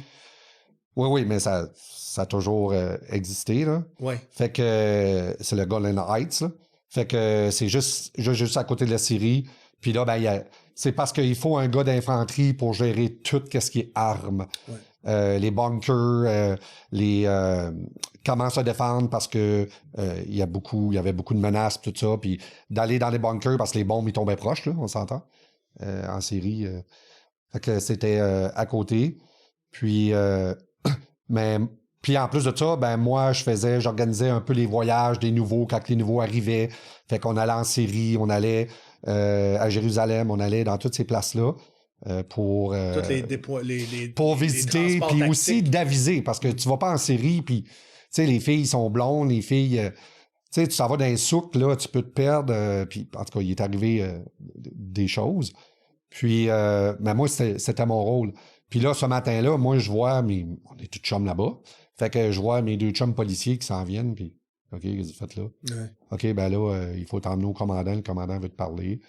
Fait que là, le commandant me parle, puis là, ben, c'est pas un gars d'infanterie. Là, il te parle sur la nature de ta relation avec le secrétaire. Oui, okay. Parce que moi, c'est fini, là, tu sais, c'est fini. Mais après ça, c'est elle encore qui veut revenir, puis tout ça. Puis à un moment donné, je suis dans le gym. C'est ça qui crée les conflits qui arrivent aux oreilles. Moi, je suis dans le gym, là, je suis pompé, je m'entraîne, puis là, elle vient encore me sciller les oreilles, puis OK, mais là, blablabla. Fait que là, ben moi, je me lève, je suis le bench press, je lâche le bench press, je me lève, puis je vais avec mon doigt, le même doigt, je la pointe ici. Puis là, je dis, OK, c'est assez, là, c'est assez. OK, t'es en train de détruire ma carrière, là. C'est fini. OK, je suis plus capable. OK, là, c'est fini. Laisse, OK, oublie ça. Puis moi, je suis comme ça. Puis moi, je suis un gars très intense dans ma vie, OK? Je peux être très calme aussi, mais je suis un gars très intense. Fait que... Puis gestuel. Fait que moi, après ça, là, OK, là, je vais voir la docteur, puis là, je dis, OK, ben là, vous faites quelque chose, moi, je suis plus capable, là. OK, elle, là, est complètement... Hey, la docteur pèse 100 livres, avec 4 poignées de 30 sous dans les poches, tout trempe. Moi, je suis là, je réalise pas, là, mais... Je suis large de même, puis là, je parle, puis je bouge, puis, tu sais, puis je suis comme... T'es animé. Moi, je suis tanné, là, tu sais, là, je veux avoir la paix, qu'elle me crisse la paix, tu sais. Elle fait juste jouer avec mon mental, elle revient, elle part, elle revient, ça marche pas, ça marche... Là, c'est fini, j'en veux plus. Calice. Le lendemain matin, les deux policiers sont venus me chercher. Le commandant, il dit, OK, on va te mettre en prison, on va t'envoyer au Canada. C'était pour le chest poking? Oui, le chest poking. OK. Puis aussi, ben, la docteure a eu peur de moi, là, parce que moi, j'étais un gars d'infanterie, j'arrive de la Bosnie, de ce que j'ai vu des morts, puis, tu sais, qu'on s'est fait tirer dessus, puis ainsi de suite. Fait que je suis comme fou, là, tu sais. Je pèse 6 pieds 2, 230 livres, elle a encore 100 livres, whatever. Ouais. Puis là, ben lui, il me dit, OK, ben on va t'envoyer au Canada, puis tu vas revenir. Ben oui, fuck you. Fait que là, il me met en prison. Mais moi, j'ai été policier régimentaire, hein? Oui. Puis il y a un gars en Allemagne qui avait tué un Canadien, un soldat canadien, il avait tué une fille d'un militaire. Un soldat canadien qui avait fait un meurtre? Oui. Ben, il y en a eu une coupelle là-bas. Là. Oui. Puis qu'il avait tué quelqu'un, il avait été dans un autre pays, il l'avait tué. Puis en fin de compte, il attendait son procès pour être... Puis moi, ben, je le surveillais. Mais lui, puis c'était quelqu'un que je connaissais. Ouais. Quand tu étais policier c'est mon chum, là. Oui, quand j'étais policier régimentaire. Fait que moi, une de mes tâches durant ce temps-là, ben, c'était que j'allais surveiller lui. À la prison... On voudrait savoir pourquoi il l'a tué. Militaire. Peine d'amour. Elle l'a laissé, puis lui, il n'était pas capable de prendre ça. Parfait. Donc, drame... Oui, mais on ne s'attendait pas à ça, parce que le gars... il était bizarre un peu, mais pas à ce point-là. En tout cas, peut-être ça la drogue. Oui. Puis il a passé les douanes. Il a pas arrêté, là, fait que ça n'a pas aidé même. Ils ont tout retrouvé, ils ont tout retracé. Mais là, lui, il avait tué. OK? Mais là, moi, je me ramasse en prison, mais j'ai rien fait.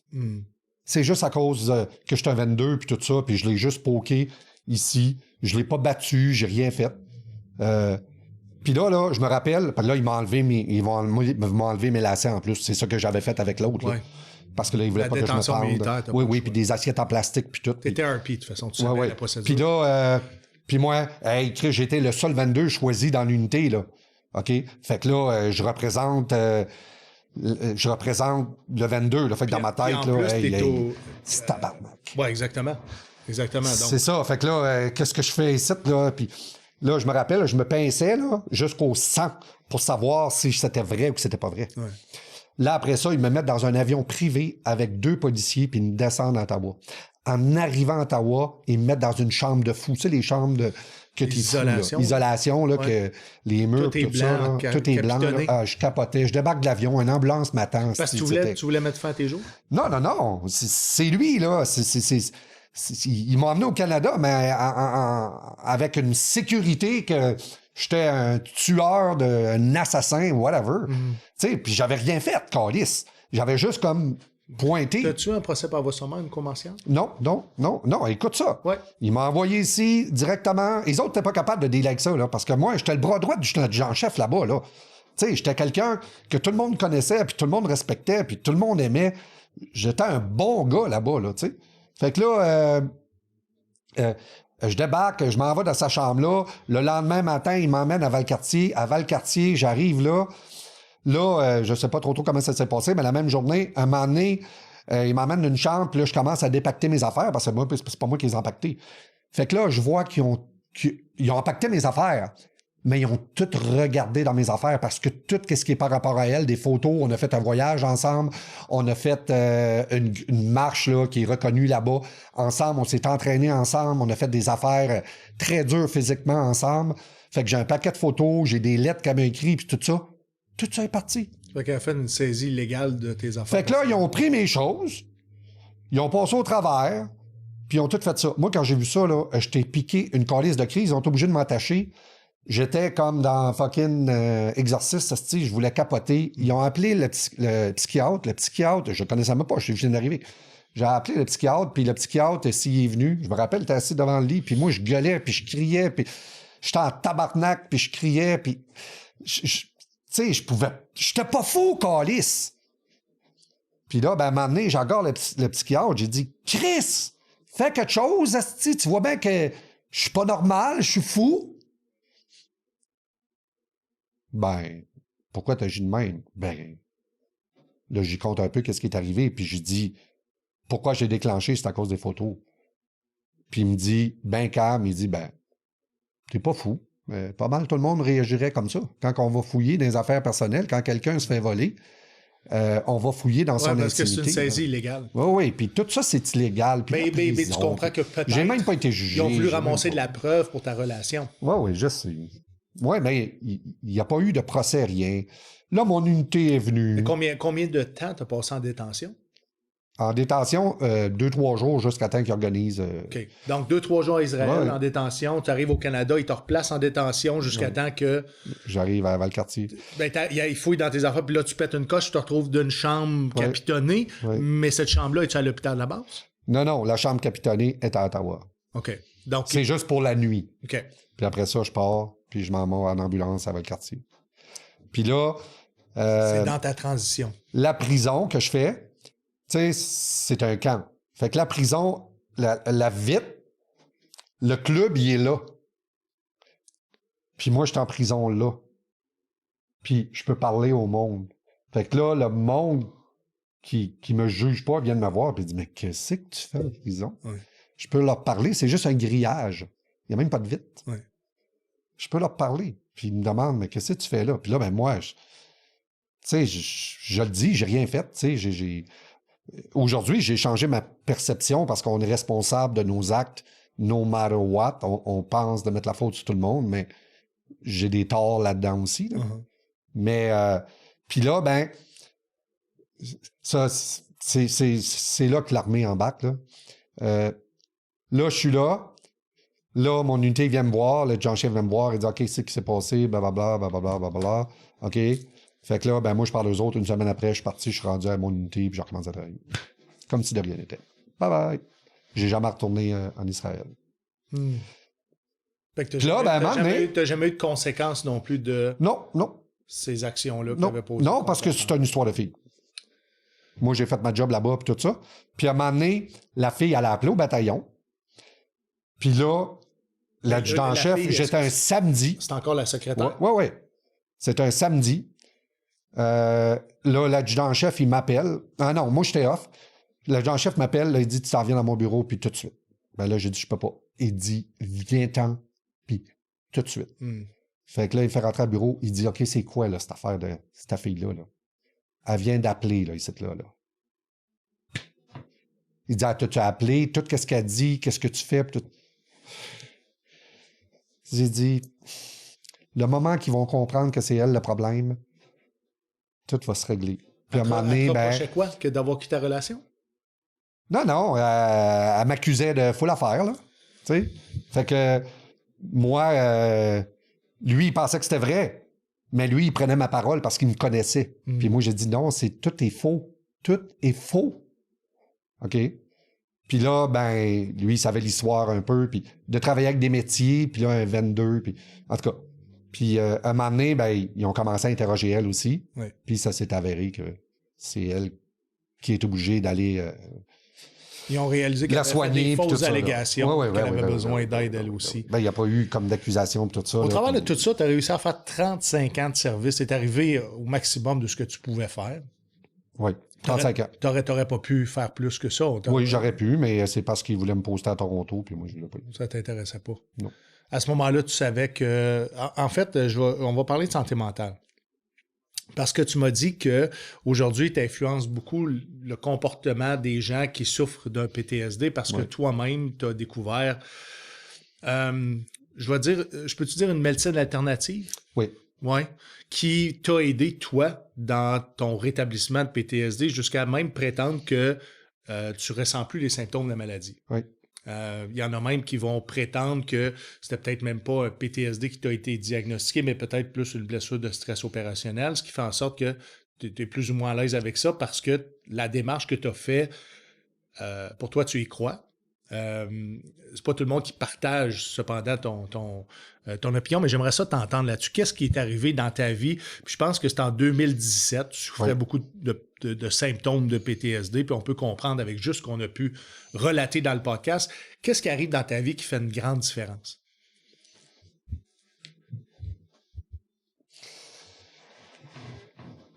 Mais moi, j'ai sorti en 2017, si on parle du PTSD,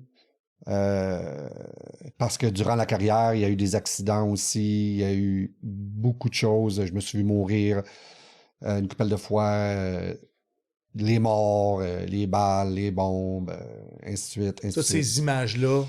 Tu sais, il y a un 35 ans, mais il y a beaucoup de choses qu'on ne parle pas dans ça, mais que en 2017... Donne-moi un exemple d'incident, juste pour situer les gens. Parce que les gens comprennent les images, les explosions, les tirs, les morts. Mais un des accidents que je me suis vu mourir, c'est que on était en véhicule, on se préparait pour faire une attaque, une pratique en Bosnie. Puis j'étais dans le véhicule. C'est normal que les émotions reviennent. Absolument. Parce que tantôt, je vais expliquer un petit peu le livre, là, le livre. Mais c'est parce que quand on l'explique, on revoit tout dans notre tête. Mais par contre, on n'a pas les émotions parce que cette mauvaise énergie-là, elle a quitté. Fait que on peut en rire même. Des fois, j'en ris parce que je me dis, OK, mais comment c'est ça que je me suis comporté comme ça? Mais en tout cas, c'était qu'est-ce que je connaissais. Ouais. OK, je suis dans le véhicule, on est hatch down. On se prépare pour faire une attaque en bataillon. Bataillon, compagnie, whatever. Je veux juste expliquer aux gens, hatch down veut juste dire que le véhicule, les écoutilles sont fermées et on roule sans qu'il y ait personne sorti du véhicule. C'est ça. Vas-y, Danny. Puis le chauffeur commence à rouler. Puis là, à un moment donné, Ton 22 ressort tranquillement. Oui. À un moment donné, le véhicule commence à canter. Moi, je suis assis là, puis le véhicule cante comme ça. Ouais. Fait que là, par les hublots ou par l'informatique, whatever, les caméras, on voit qu'il y a un ravin en bas. OK? Puis là, le véhicule est comme ça. Là, je vois le chauffeur qui est en train de paniquer parce que lui, il essaye de ramener le véhicule sur la route, puis il n'est pas capable. C'était quoi le véhicule? Je pense que c'était les anciens. S'il y avait un volant, c'était quoi? C'était du... C'était le Lave ou l'autre avant, le Grizzly. Cougar, c'était... Non, 60, avec le canon, non, avec... je pense que c'était le Grizzly.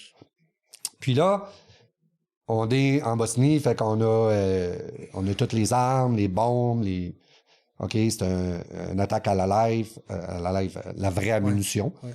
OK. Puis là, à un moment donné, je me dis dans ma tête, je dis au gars, parce que j'ai ma section dans le véhicule, je dis au gars, OK, attachez votre truc, ça va donner un tabarnak de coups. En disant ça, le véhicule il a commencé à tourner. Ça pèse, 12 tonnes, 14 tonnes. OK. On n'est pas attaché là-dedans. On fait juste comme tourner comme une sécheuse. Puis là, tu vois tout ça. Tu vois tous les gars tourner. Puis il n'y a pas personne attaché là-dedans. Non, on s'attachait pas. Non. Tu vois tout le monde tourner. Là-dedans, là, ça fait toc, toc, toc. Puis là, dans ta tête, t'es mort. Tu sais, c'est comme... C'est fini, là, parce que... OK? Puis on n'a pas notre casse d'acier parce qu'on est hatch down. Puis on n'est pas prêt à débosser, à sortir du véhicule pour aller attaquer. Fait que les gars, oui, ils ont leur webbing, puis leur veste, puis tout ça, leur attirail de combat, mais on n'a pas le casque d'acier. Fait que là, les gars, ça se pète, le sang, puis ainsi de suite. Puis là, à un moment donné, le véhicule, il arrête comme les 4 roues, pas comme ça, mais il arrête comme ça, les 4 roues sur le côté. Puis là, tous les jeunes qui sont là, toute ma section, OK, let's go, on sort.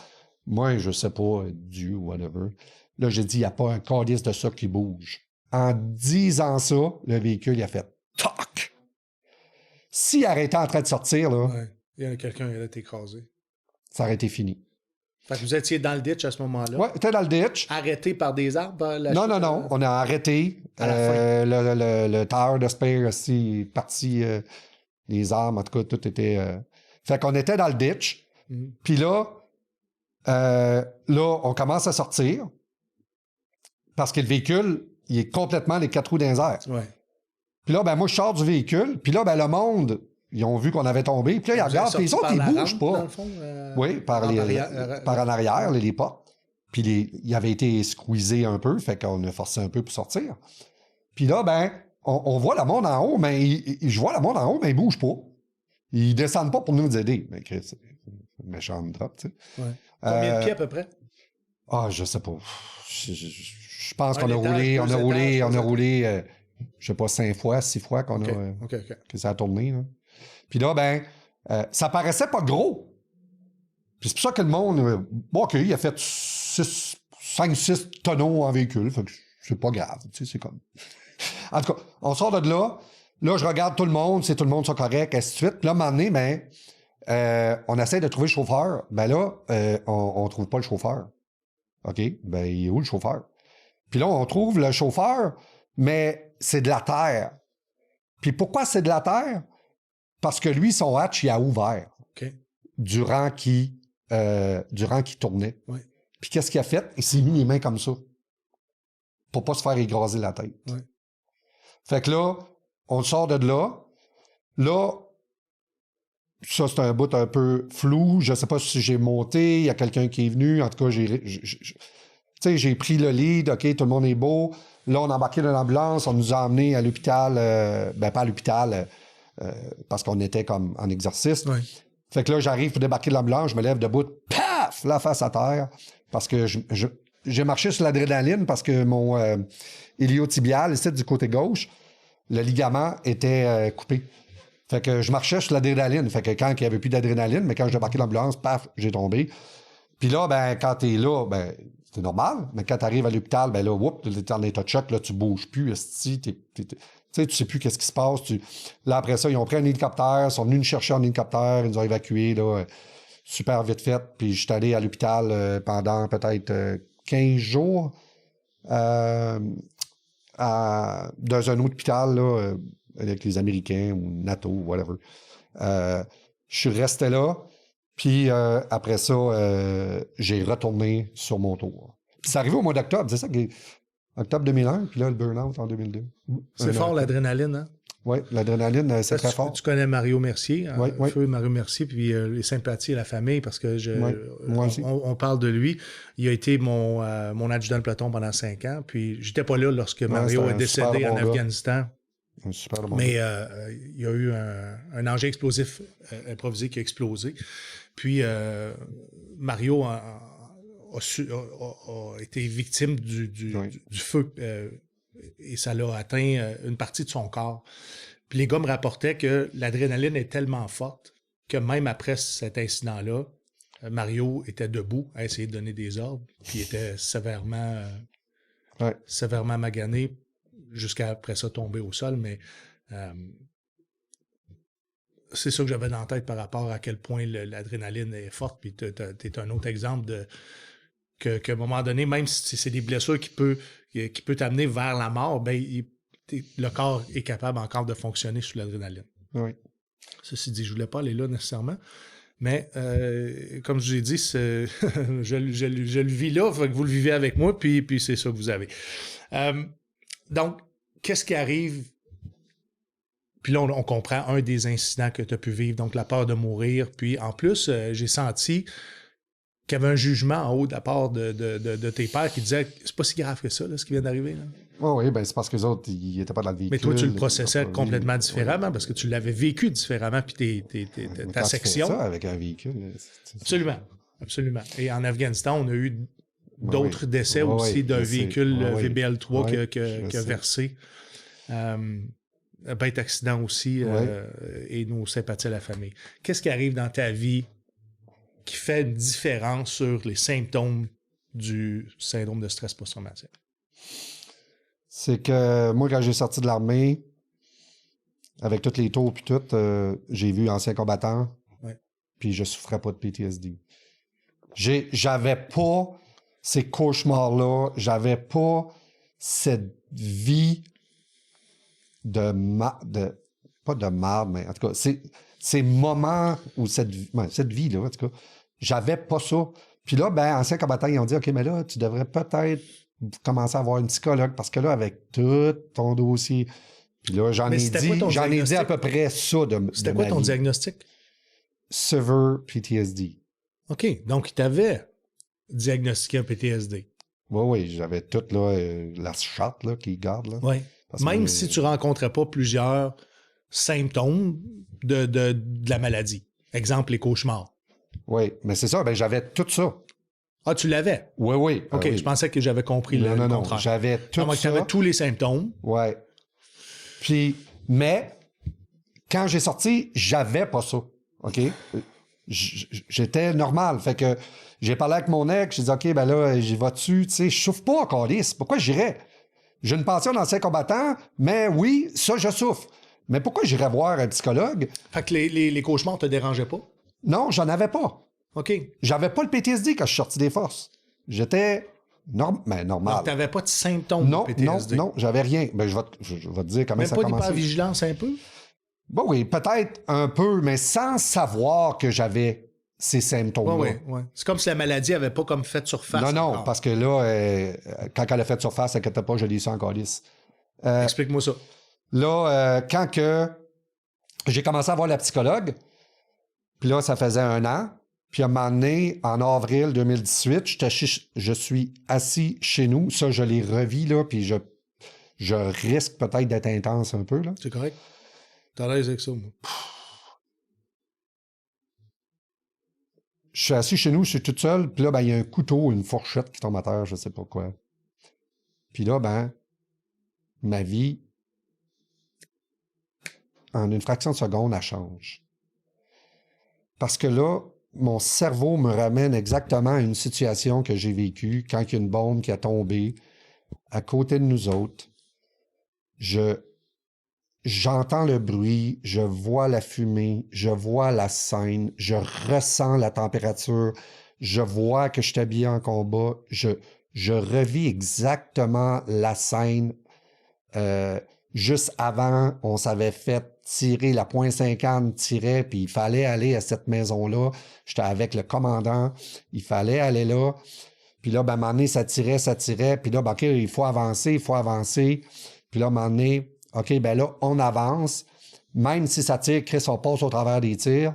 Puis, il arrivera, qu'est-ce qu'il voudra. OK, il faut y aller. Là, merci mon Dieu, quand on a avancé, mais c'était comme ça là-bas, là. Ils jouaient toujours avec nos nerfs.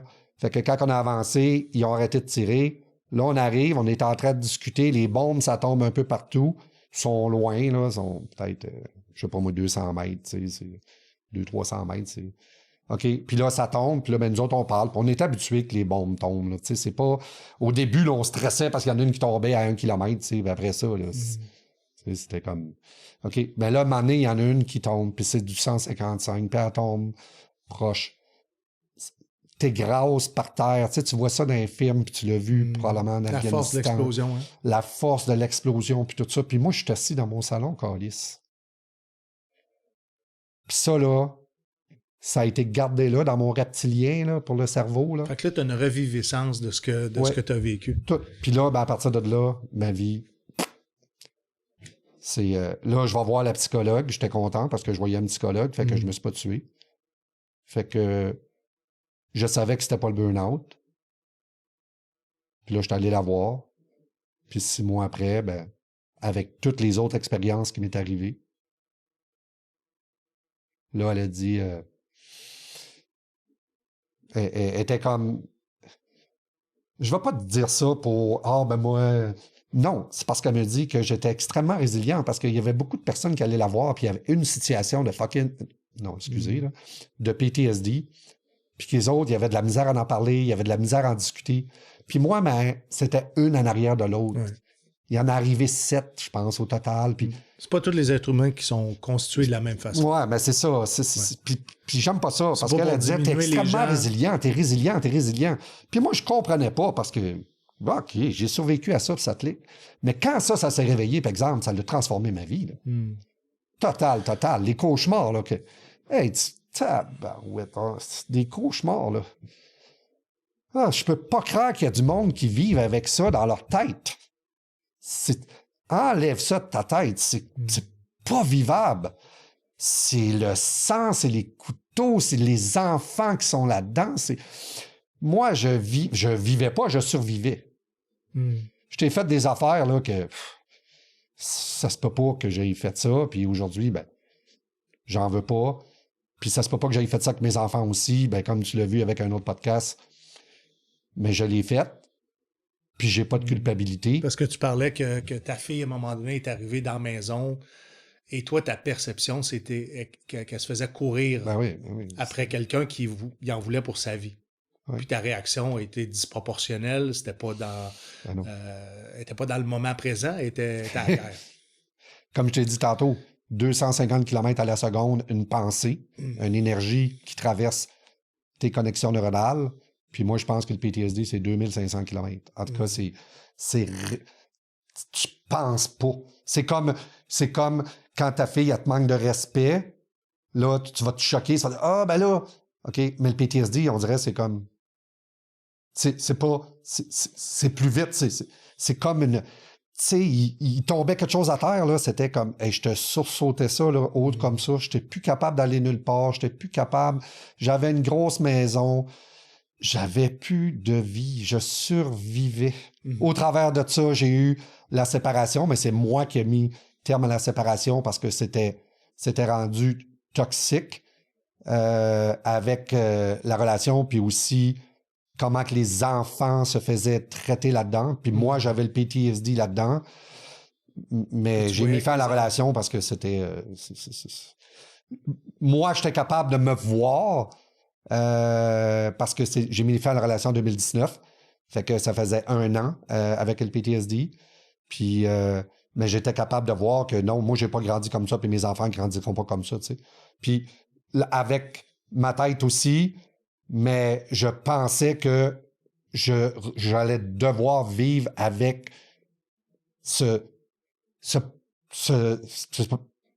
maladie-là. Je peux même pas l'expliquer, ces cauchemars-là, cette façon de vivre-là, d'avoir toujours peur, d'être en hyper-vigilance, d'appeler la police, de voir le mal partout, de voir tout, ça se peut pas. Puis là, je voyais la psychologue, puis la psychologue me donnait des trucs, puis tout ça, puis ça marchait pas.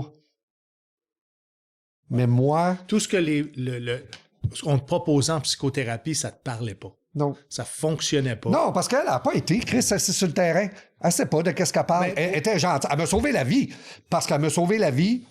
Parce que moi, elle me dit que j'étais extrêmement résilient. Fait que ça m'a sauvé la vie. Parce que sinon, Chris, je serais parti, moi, là. Ça m'aidait, mais ça m'aidait pas. Parce que qu'est-ce qu'elle disait de faire? Je le faisais, mais ça faisait rien. Ouais. Je prenais les pilules, même à un moment donné, j'étais allé voir le docteur, puis j'ai dit, OK, amende mes pilules, parce que là, je m'en viens trop agressif avec mes filles. Je me choque trop vite pour des riens, puis tout. J'ai dit, augmente-moi mes pilules, pour que je sois moins agressif avec les filles. Puis, mais elle, ça faisait rien. Mais moi, qu'est-ce qui a transformé? Qu'est-ce qui me permet aujourd'hui de dire, on ne dira pas guéri, parce qu'au Canada, on n'a pas le droit de dire guérir, mais de me libérer de ces cauchemars-là, de cette hyper-vigilance-là, de ces réactions-là. Dans qu'est-ce que tu vis là, quand tu es dans ton PTSD, là, puis que tu le crois à 102 000%. Tu y crois, parce qu'aujourd'hui, tu m'aurais dit que je parle comme que je parle aujourd'hui, j'aurais voulu te tuer. Parce que j'aurais dit, tabarnak, tu sais pas, toi, qu'est-ce que je vis, câlisse à tous les jours. Tu le sais pas. Mais aujourd'hui, je m'en suis libéré. Ouais. Aujourd'hui, tu es un life coach en neurosciences, donc c'est un peu la programmation neurolinguistique qui est arrivée dans ta vie. On parle d'une démarche pleine conscience pour en arriver à se débarrasser de ces symptômes-là. Comment tu as réussi, comment tu as découvert cette Mais moi, pour commencer, j'ai fait une chose comme Apocalypse Now, comme Charlie Sheen a fait. À un moment donné, là, le monde, il y avait du fun chez eux. Moi, j'avais une grosse maison, une grosse piscine. Mes enfants étaient partis, puis c'était le party. Puis moi, j'ai sorti dehors parce que j'avais de la misère à sortir dehors. J'avais toujours l'impression qu'il y avait quelqu'un. En tout cas, puis j'ai sorti dehors, je me suis crissé à genoux à terre, puis j'ai dit, l'armée a volé ma vie, câlisse. Okay. En disant ça, il est devenu quelque chose en arrière que je me suis parlé à moi-même. J'ai dit, gros, l'armée t'a pas volé ta vie, câlisse. Il n'y a jamais personne qui t'a forcé à signer le câlisse de contrat. Quand tu étais à Saint-Jean puis tu étais le boss de 2004 à 2008, c'est quoi tu faisais, toi, avec tes jeunes? La première chose, teamwork, travail d'équipe. Deuxième chose, est-ce qu'il y a quelqu'un qui a été forcé de signer ici? Est-ce que votre signature est sec sur votre contrat? Oh! Vous savez que vous mettez votre vie entre les mains de votre gouvernement. Vous êtes prêt à sacrifier votre vie pour votre pays. C'est très drôle parce que le post que j'ai fait tantôt, Danny, sur toi, pour annoncer le tournage, c'est ça que j'ai dit, c'est pour les gens qui ont signé un chèque en blanc à leur pays. C'est vraiment intéressant que tu me racontes de ça. Parce que moi, je mettais la faute sur tout le monde. Je mettais la faute sur mon ex, je mettais la faute sur mes enfants, je mettais la faute sur l'armée. Qu'est-ce qui est arrivé que je t'ai compté avec la fille? Qu'est-ce qui est arrivé avec la bombe? Qu'est-ce qui est arrivé? Puis qu'est-ce qui est arrivé? Puis qu'est-ce qui est arrivé? Mais là, à un moment donné, je me suis parlé, j'ai dit non. Puis là, ben, comme par hasard, j'ai fait une petite formation que j'ai vu ça. C'est la première formation que j'ai faite. J'ai fait comment reprogrammer votre cerveau. Puis là-dessus, j'ai pas fait ce qu'ils m'ont dit, là. OK? Mais j'ai compris une chose. Que moi, toute ma vie, j'ai pensé que c'est mon cerveau qui me contrôlait. Mais en faisant ce cours-là, j'ai compris que c'est pas mon cerveau qui me contrôle. C'est qu'est-ce qui est mis dedans. C'est toutes les croyances, c'est toutes les pensées, c'est toute ma jeunesse, c'est toutes les relations toxiques, c'est tout ça. Puis ça, là, c'est 400 milliards de fucking connexions neuronales. Fait qu'essaye de contrôler ça. OK? Mais qu'est-ce que j'ai fait, moi, pour le contrôler? 2 analogies. Je me suis fait un trou dans la tête. J'ai enlevé le scalp. J'ai sorti mon cerveau. Je l'ai mis à côté de moi, avec tous les nerfs. Puis, je lui ai parlé comme si c'était mon ami. Qu'est-ce que tu disais au cerveau? Exemple, j'allais dehors. J'étais certain qu'il y avait quelqu'un. Lui, il me disait, non, il y a quelqu'un. Puis moi, je lui disais, non, il n'y a pas personne. Ici, maintenant, il n'y a pas de danger. Au début, il fallait que j'y aille le voir. C'était plus fort que moi. À force de répéter puis répéter, je me rappelle, je fume le soir parce que faut quand même que j'aie des défauts, tu sais. Fait que je fume le soir un petit peu, une cigarette, puis je me rappelle, là, quand que j'allais plus voir, là, j'étais sûr, là, tu sais. Puis là, ben, je fumais, puis je fumais, là, puis là, ben, mon cerveau, lui, il voulait rentrer en dedans parce qu'il était sûr qu'il y avait quelqu'un. Puis là, ben, je fumais, puis là, ben... Tu fumais du cannabis ou de la cigarette? Non, juste la cigarette. Okay. C'est juste la façon dont tu l'as pris. Ouais. Non, mais d'habitude, je fumais avec les 2 doigts. Mais là, j'étais comme ça parce que je sais pas... Ben, probablement que la main shakeait un peu plus. Ouais. Fait que là, il fallait que Puis là, je rentrais dans mon garage, j'avais une porte normale pour rentrer dans le garage sur le côté. Puis je me rappelle, là, j'étais sûr qu'il y avait quelqu'un, tu sais. Ouais. Fait que là, je rentrais, j'ai refermé la porte tout de suite, là, puis là, je barrais la porte. OK? Là, après ça, je rentrais dans mon mode room, puis là, je barrais la porte. Puis là, si j'étais tout seul dans la maison, là, ben là, il fallait quasiment que je fasse le tour de la maison, là. OK? Puis là, après ça, là, s'il y avait quelqu'un qui passait lentement, parce que j'étais comme en campagne, ou ben non, qu'il y avait des lumières allumées, ou ben non que... Puis là, ben, je regardais partout dans les fenêtres, puis OK, ben là, OK, lui, il s'en vient, là. Là, je me couchais, là, puis là, ben, j'essayais de... Puis là, quand je me couchais puis je réussissais à dormir, là, ben là, c'est les cauchemars aussi qui venaient. Hey, wow. C'est moi qui ai le boss, c'est assis. Toi, là, tu m'écoutes. T'es à mes ordres. OK? C'est moi qui va te donner les ordres. Les hosties de croyances, les hosties d'affaires que tu me fais emmener dans ma tête, là, ce n'est pas vrai. Parce que c'est le reptilien.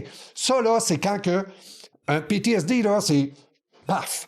Ton cerveau arrête. Tout arrête de fonctionner, ton préfrontal, il ne fonctionne plus. Qu'est-ce que ça fait? Ça connecte toutes les connexions. Le premier but du cerveau, c'est d'assurer ta survie. Fait que quand ça m'est arrivé, ces situations-là, qui m'ont créé, qui m'ont développé ça, mais mon cerveau, il a shut it off, puis il me fait survivre à qu'est-ce qui est arrivé. Puis nous autres, ben... Hein? On n'en parle pas. Ah, une bombe qui est tombée, esti. Puis, OK, l'autre, j'ai ramassé une tête d'une petite fille, esti, dans un sac à poubelle, esti. Puis, on s'est fait tirer dessus. Puis, t'es tough de machine. C'est correct. Faut que tu sois ça dans l'armée. Tu peux pas être d'autre chose que ça. Il faut que tu... Mais par contre, quand c'est fini, il faut que tu te montres vulnérable. Il faut que tu parles de ça. Il faut que tu enlèves ça de ta tête. Parce que ton cerveau, lui, tu ne sais pas. Tu ne sais pas. Un moment donné, ça va peut-être se réveiller, un moment donné, non. Mais tu ne sais pas parce que c'est en arrière ici, là, dans le reptilien, le plus vieux cerveau au monde. Je pense qu'il y a 400 millions d'années. C'est le premier cerveau qui a été développé, parce qu'on n'a pas toujours eu ce cerveau-là, sacrément. OK? Le petit cerveau ici en arrière, puis là, ben, ça fait paf! Parce que lui, il n'a pas analysé la situation. Il n'a pas pris le temps dans ta vie de l'analyser. Il a juste comme renfermé là, puis that's it. Ça, c'est la science. C'est comme ça que ça fonctionne. Puis ça le restait là. Fait que moi, en prenant ce cours-là, j'ai compris ça. J'ai fait un cours de life coach en neurosciences de 6 mois. Puis là, c'est là que ça s'est transformé un peu. C'est comme... pour commencer, c'est là que j'ai découvert c'était quoi une émotion, parce que je savais pas c'était quoi une émotion. On pleure, on rit, on whatever. Mais comment que ça... Le corps nous parle toujours en premier. Tout le temps, tout le temps, tout le temps, tout le temps. C'est notre corps qui nous parle, ben on l'écoute pas, on pense à ça. Là, ton corps te parle. Ben oui, ben moi je bouge. Là, ton corps te parle. Tu sais, je peux être très calme. Ce que j'aime, c'est ton authenticité. J'adore à quel point tu es transparent avec nous autres. Je veux te le partager parce que c'est pas tout le monde qui ont la possibilité d'enlever toute la carapace quand ils viennent s'asseoir sur la chaise. Merci pour ça. Donc, on comprend qu'aujourd'hui, ça fait beaucoup partie de ta vie, la croissance personnelle. Tu donnes de temps en temps des conférences aussi. Comment s'appelle ta conférence? Il n'y a pas de nom, mais je suis pas encore comme arrêté, mais l'autre jour, c'est très barouette. C'était drôle que tu demandes ça. Parce qu'en 2021, j'ai écrit quelque chose, puis j'ai dit, un jour, j'enseignerai l'impossible d'aujourd'hui qui deviendra possible demain. Oui. Parce que pour moi, c'était impossible quand j'étais là. Mais quand j'ai commencé à connaître c'était quoi une émotion, à ressentir mes émotions, puis je te dis pas que j'ai passé au travers du PTSD en claquant des doigts. Des tentatives de suicide, il y en a eu. Des crises, des larmes, là, que c'est gros comme la gélatine. C'est de la mauvaise énergie. C'est ton corps qui rejette ça. Tu peux prendre tes larmes, là, puis tu peux faire ça comme ça, là, tellement que c'est épais. Et c'est prouvé, OK, que c'est ça qui sort de ton corps, cette marde-là qui sort de ton corps. Des crises, un jour, je vais peut-être écrire un livre, mais des crises, des pleurs, des cris, Mais au travers de ça m'a aidé. Mais qu'est-ce qui m'a aidé le plus? C'est la pleine conscience. C'est lorsqu'il t'arrive quelque chose dans la vie. C'est toi qui décides comment que tu vas le prendre. Tu vas-tu te choquer? Tu vas-tu en vouloir à la terre entière? Aujourd'hui, comme j'ai dit l'autre jour, j'ai aucun regret à tout ce que j'ai fait parce que la culpabilité te détruit. Aujourd'hui, je suis en paix avec moi. Puis la pleine conscience, c'est très drôle parce que avant ça, oui, tu te choques, puis le Christ, le gouvernement, le Trump, puis les tarifs, puis blablabla, puis ça arrête pas, puis mon ex, puis mes enfants. Hey, même mes enfants, ils ont totalement changé, mon ami, à comparer à ce qui était, là. C'est comme l'effet qu'ils comprennent cette pleine conscience-là, le mindset de oui, ça va pas bien une journée, mais pourquoi c'est ton cerveau. Le cerveau, il est programmé pour le négatif. Mais en même temps, tes enfants, tu leur offrais un nouveau papa aussi. Donc, c'est normal que la réaction soit différente de la part des enfants. Tu offrais un homme meilleur, un homme 2.0, on va dire comme ça. Totalement. Hey, le manque de respect, pour moi, là, c'est très, très gros. Là. Puis ma fille, qui a manqué de respect, là, c'était comme... Et quand tu me parlais de titre pour une conférence. Avant le podcast, tu m'avais dit, moi, je suis passé des armes aux âmes. Puis je trouvais ça poétique, puis je trouvais que ça représentait bien. Ça, c'est la chaîne YouTube. Ton cheminement. C'est-tu ta chaîne YouTube? Oui, mais je ne l'ai pas touché. OK. Mais il y a du matériel là que les gens qui voudraient apprendre à découvrir davantage? Oui. Ben, j'étais pas dans l'état que je suis là.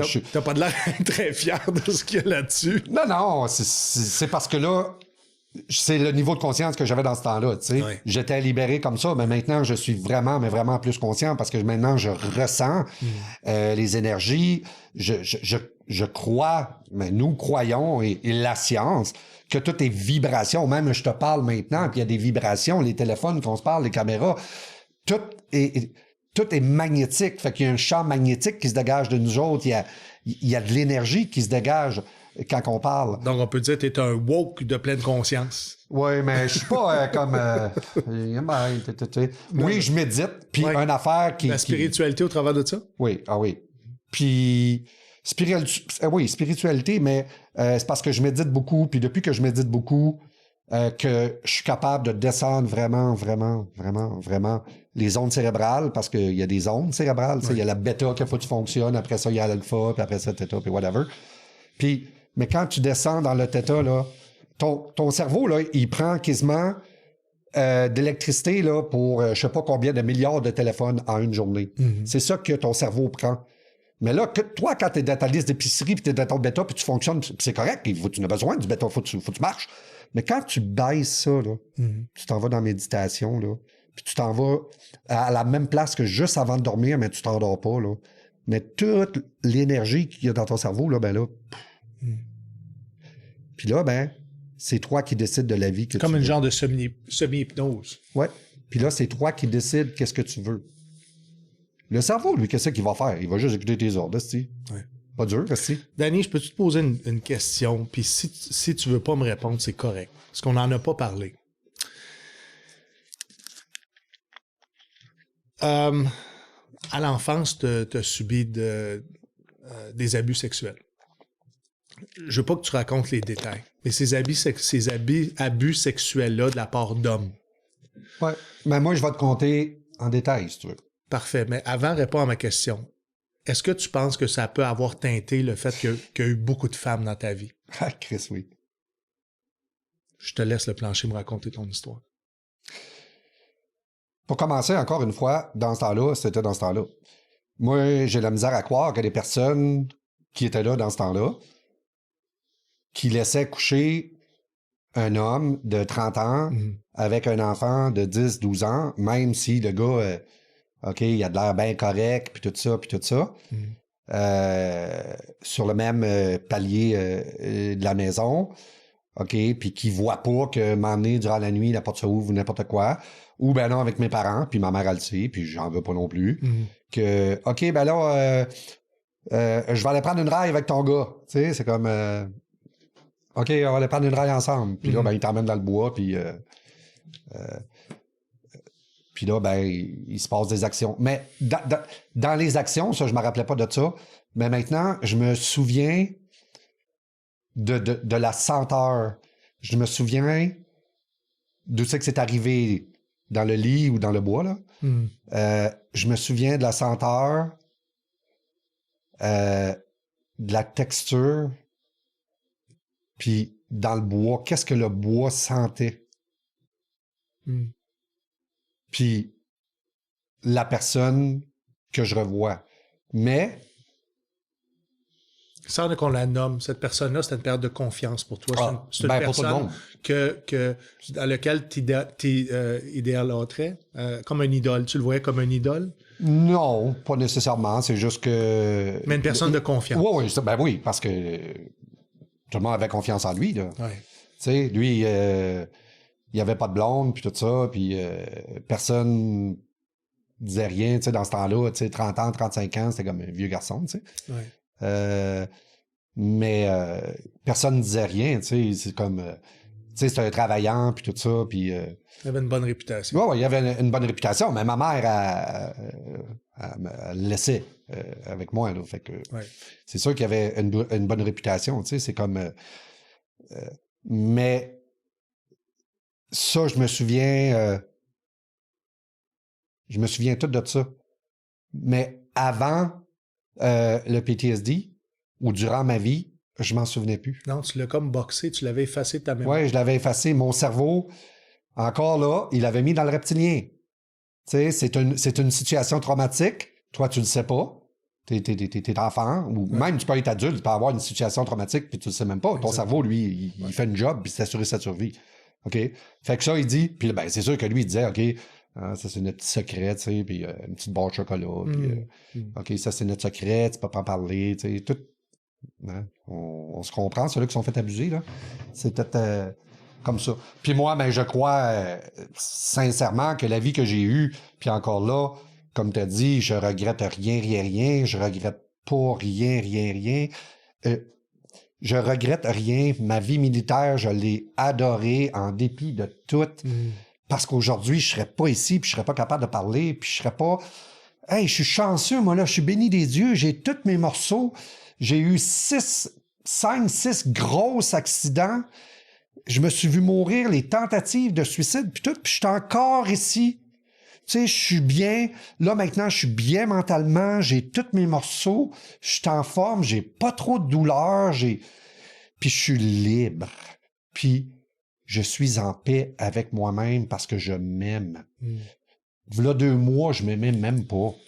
Là, il est arrivé quelque chose un soir. Puis là, depuis ce soir-là, je m'aime. Je m'accepte tel que je suis. Je ressens beaucoup comme en ce moment, mes mains ils brûlent, mais mon corps, mais j'accepte qui je suis. Tant qu'on s'accepte pas, tant qu'on s'aime pas, comment qu'on peut aimer quelqu'un d'autre, comment qu'on peut être bien dans notre peau? Quand on vit ces situations-là, un moment donné, j'étais chez nous, puis j'étais dans ma grande cour encore, puis aujourd'hui, je ris de ça. Mais j'étais dehors, puis encore là, j'entendais des bruits, puis là, j'étais sûr qu'il y avait quelqu'un. Il y a quelqu'un. OK, je fume ma cigarette. Je rentre dans la maison, c'est l'été. Je viens pour fermer la porte patio. La porte patio ferme pas. Mes enfants sont en haut.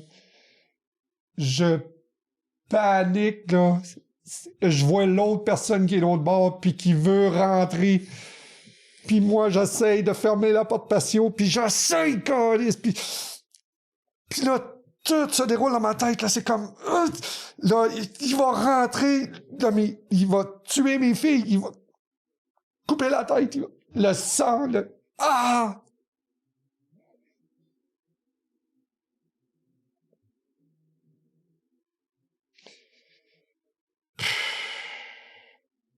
Ça va-tu? Oui. Parce qu'avant ça, j'en riais, mais là, j'ai moins de... Mais ça fait du bien quand ça sort. Oui. Mais c'est ça. Donc, tu as bien résumé le podcast. C'est s'aimer. Parce que c'est vrai, si on s'aime pas, on peut pas aimer personne. Je pense qu'on va finir là-dessus. Je pense que c'est une belle note positive. Les gens, je pense, ont très bien compris ton parcours, de où tu viens, puis surtout, où est-ce que tu es rendu. Puis aujourd'hui, tu es là avec moi. Puis on aide des gens dans leur croissance personnelle. On aide des gens dans leur cheminement, dans leur rétablissement. Puis ça, ça n'a pas de prix.